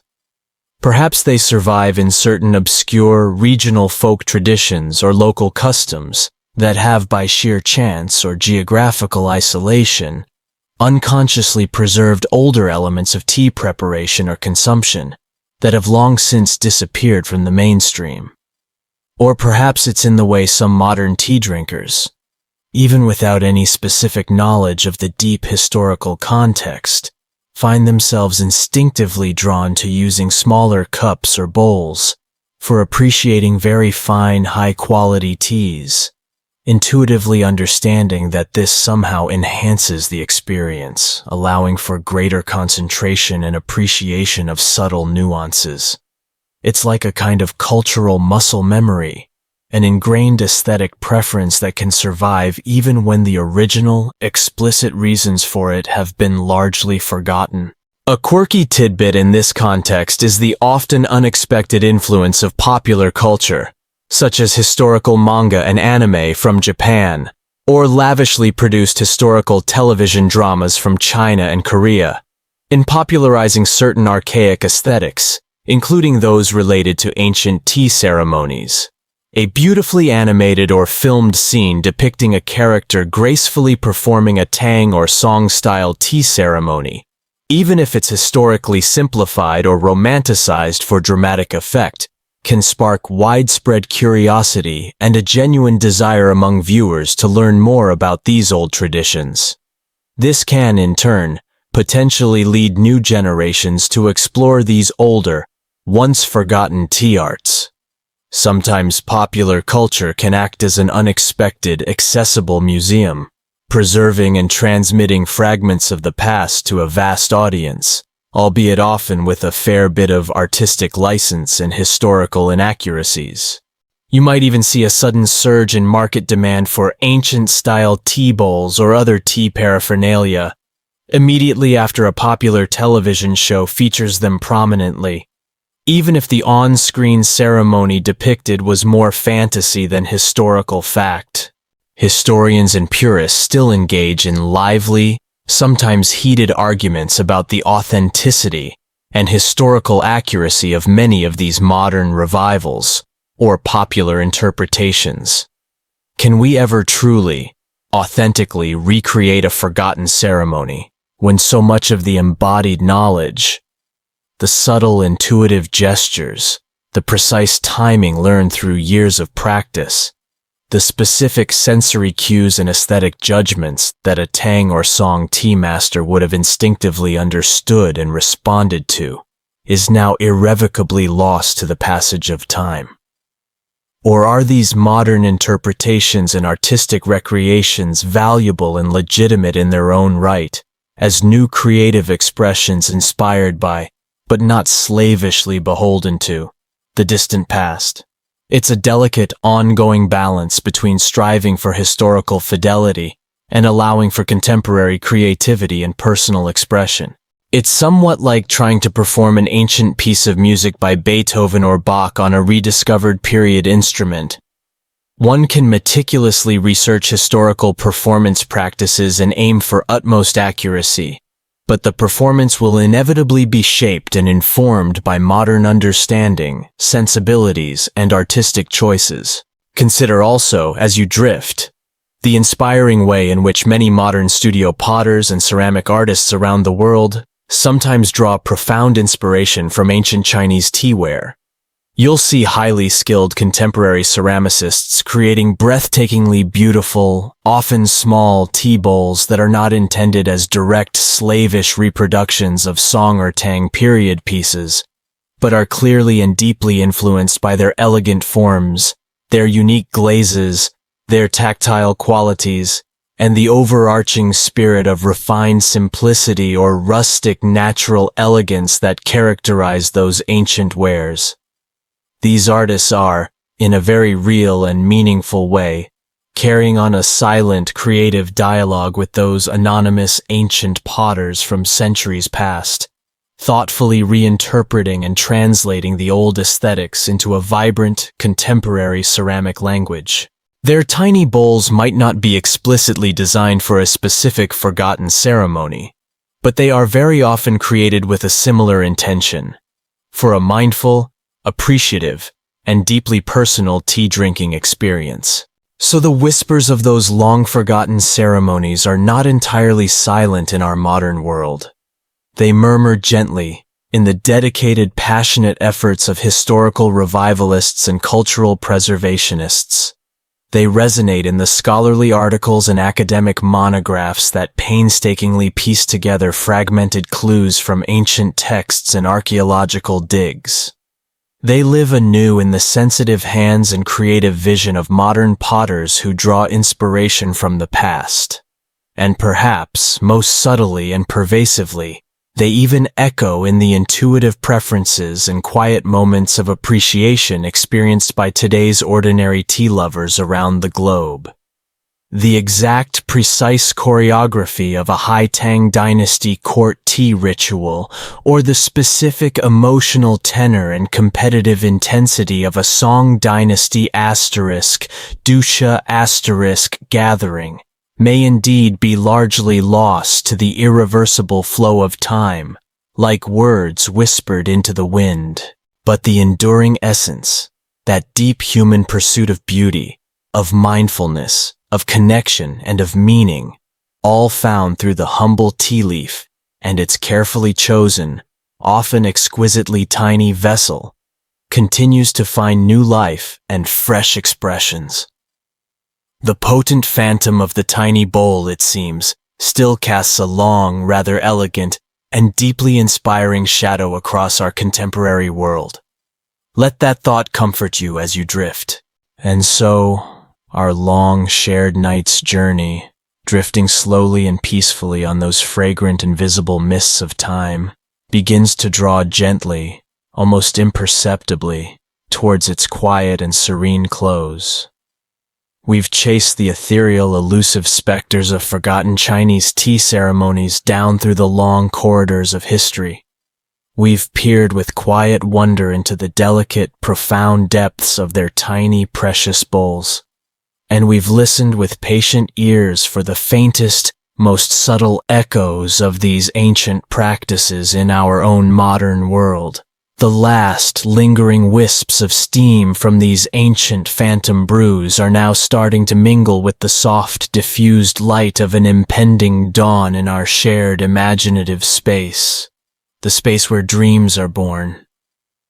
It's time now, as we prepare to return, to reflect for a final moment on the bittersweet beauty of what has been lost to time, and what, in some small, precious measure, still endures. The story of these forgotten tea ceremonies and their characteristically tiny bowls is, in its essence, a poignant and deeply human tale of cultural evolution, of ever-changing tastes and fashions, and of the inevitable, gentle erosion that the relentless passage of time inflicts upon even the most cherished, most elaborate, and most deeply ingrained traditions. Like magnificent, intricately carved sandcastles, built with such patient care, passionate dedication, and artistic skill, the Tang dynasty's pursuit of powdered perfection in jade-green celadon, the Song dynasty's intense competitive frothing in those dark, star-glazed John bowls, the emperor's priceless jewel-like porcelain thimbles, and those even more elusive, whispered about mystical brews of reclusive adepts. All these elaborate rituals were eventually, inexorably reshaped, transformed, or gently washed away by the ceaseless tides of history. New tastes, new preferences, and new technologies arose, like the Ming dynasty's simpler, more direct method of steeping loose leaves in yixing pots and delicate porcelain cups, and the world of tea, like the world at large, moved on, as it always does and always will. There's a certain undeniable melancholy to this realization, isn't there? A soft, gentle sadness, like finding a single, exquisitely embroidered silk slipper from a bygone era, and knowing with a poignant certainty that you'll never see the graceful dancer who once wore it, nor ever hear the specific melody to which she danced her fleeting, beautiful dance. Yet, there's also a profound, quiet beauty to be found in the very fragmentary nature of what remains of these lost arts. The single unearthed shard of a hare's fur glazed bowl, resting now in a museum case. The cryptic, evocative line in a crumbling ancient scroll, hinting at forgotten practices. The half-remembered folk custom still surviving in a remote village. These precious fragments are like tiny, intricate keys. They unlock not a full, comprehensive understanding of the past, for that is often impossible, but rather, they open up a space for wonder, for imagination, for deep, peaceful contemplation. They invite us, across the vast gulf of centuries, to connect with the past, not through the illusion of complete knowledge or perfect reconstruction, but through a shared, timeless human appreciation for beauty, for ritual, for focused attention, and for that unique moment of quiet communion and inner peace that a carefully prepared cup of tea can so generously offer. The tiny bowl, in its elegant emptiness, becomes a perfect vessel for our own quiet reflections on impermanence, on the passage of time, and on the enduring, deeply human desire to elevate the seemingly mundane acts of everyday life into something meaningful, something beautiful, something akin to an art form.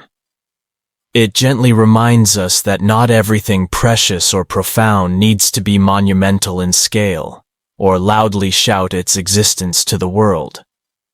True value often resides in the small, the subtle, the quiet. Think for a moment, as you drift towards sleep, of the extraordinary dedication of those anonymous ancient artisans, the potters, the tea growers, the tea masters. Picture them patiently firing their massive dragon kilns for days on end, anxiously striving for that elusive perfect glaze, that impossibly thin, delicate rim on a tiny bowl no bigger than a ripe plum.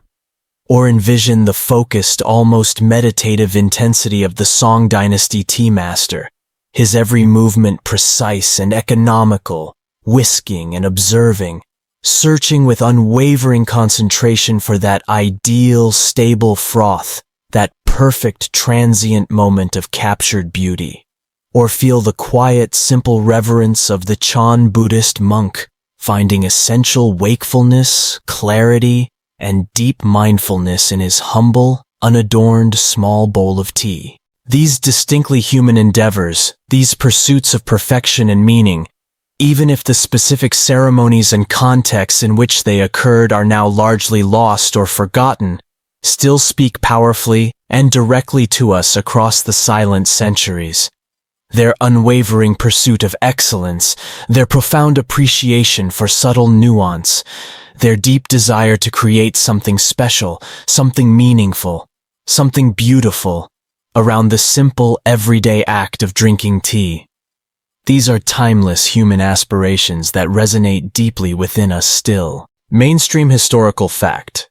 The subtle but pervasive influence of these ancient Chinese tea practices, particularly their underlying aesthetic principles and their philosophical underpinnings, continues to quietly and often unconsciously inform aspects of contemporary design, modern mindfulness practices, and of course, global tea culture today.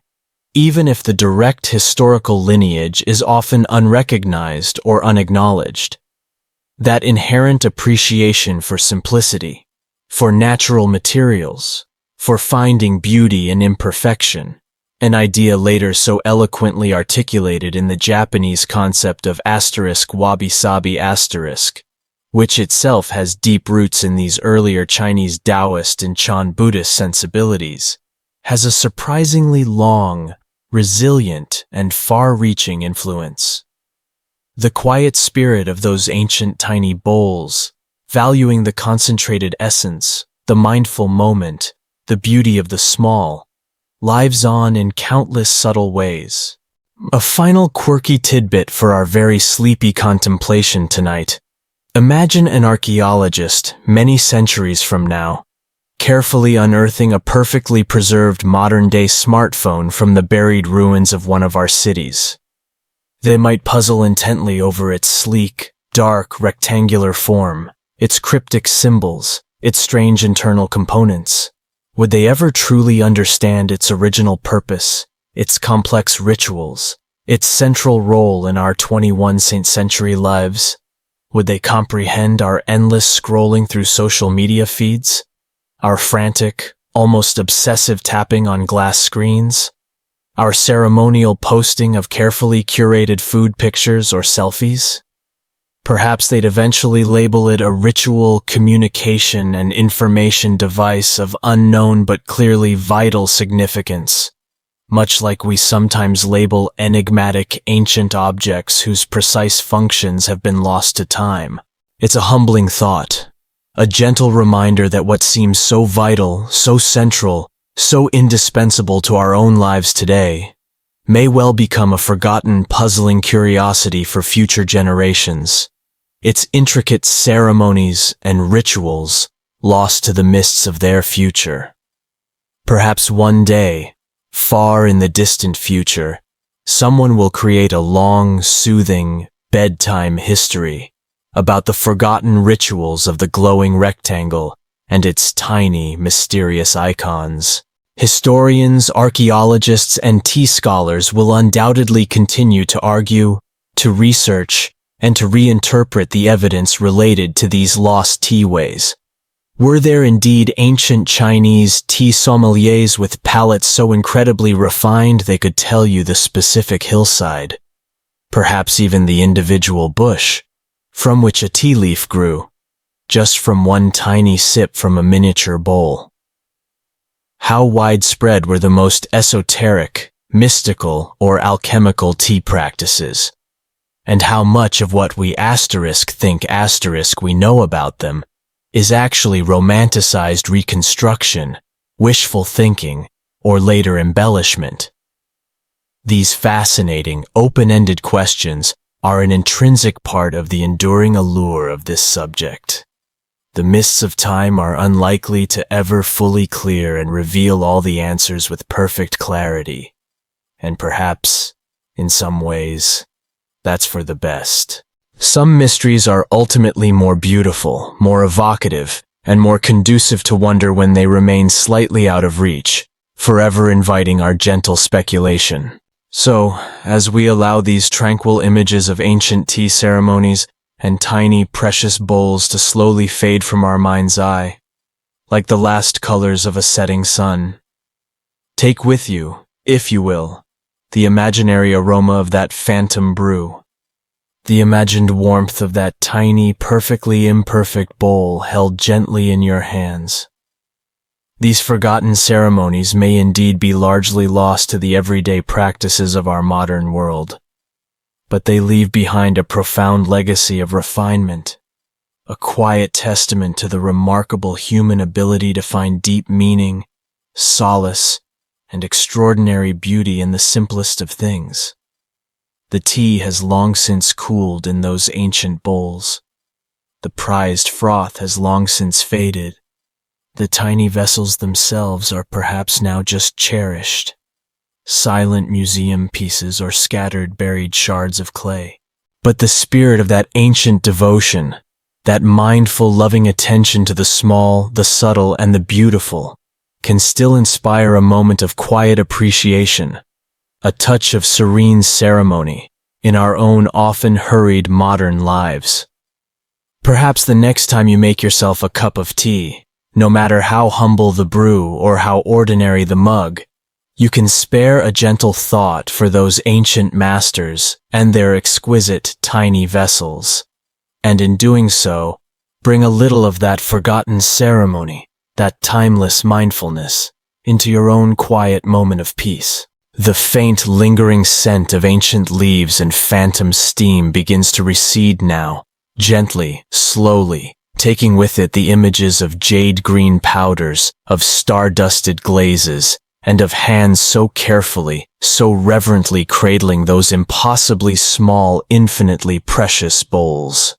The intense, focused concentration of the Song tea master, the quiet, scholarly contemplation of the Ming scholar, the hushed, deep reverence of the Chan monk in meditation, all begin to soften around the edges, their distant, beautiful ceremonies dissolving peacefully back into the deeper, darker mists of history, from which they so briefly, so gently, emerged for us tonight.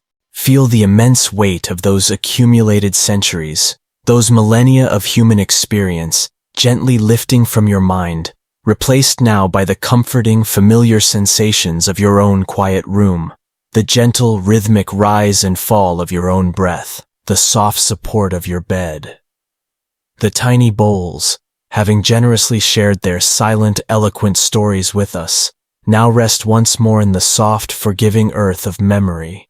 Their delicate, perfect forms, a poignant reminder that even the most refined, the most cherished, and the most heartfelt human practices can, and often do, fade with the passage of time, leaving behind only the faintest, most beautiful, and most evocative of traces, like the lingering, ghostly scent of a rare and precious perfume on a silk robe, long since carefully folded and put away.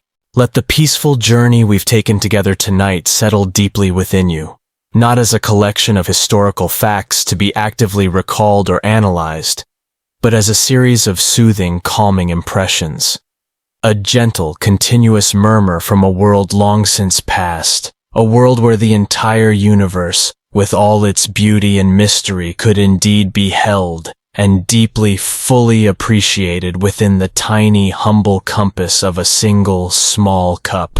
Allow the very last of these ancient, sleepy whispers to become an integral part of the quiet, unfolding tapestry of your approaching sleep. A soft, serene, and comforting pattern, woven invisibly into the very fabric of your unfolding dreams. The forgotten ceremonies are at peace now, resting in the quiet annals of time, and so too may you be. Rest now. Sleep now.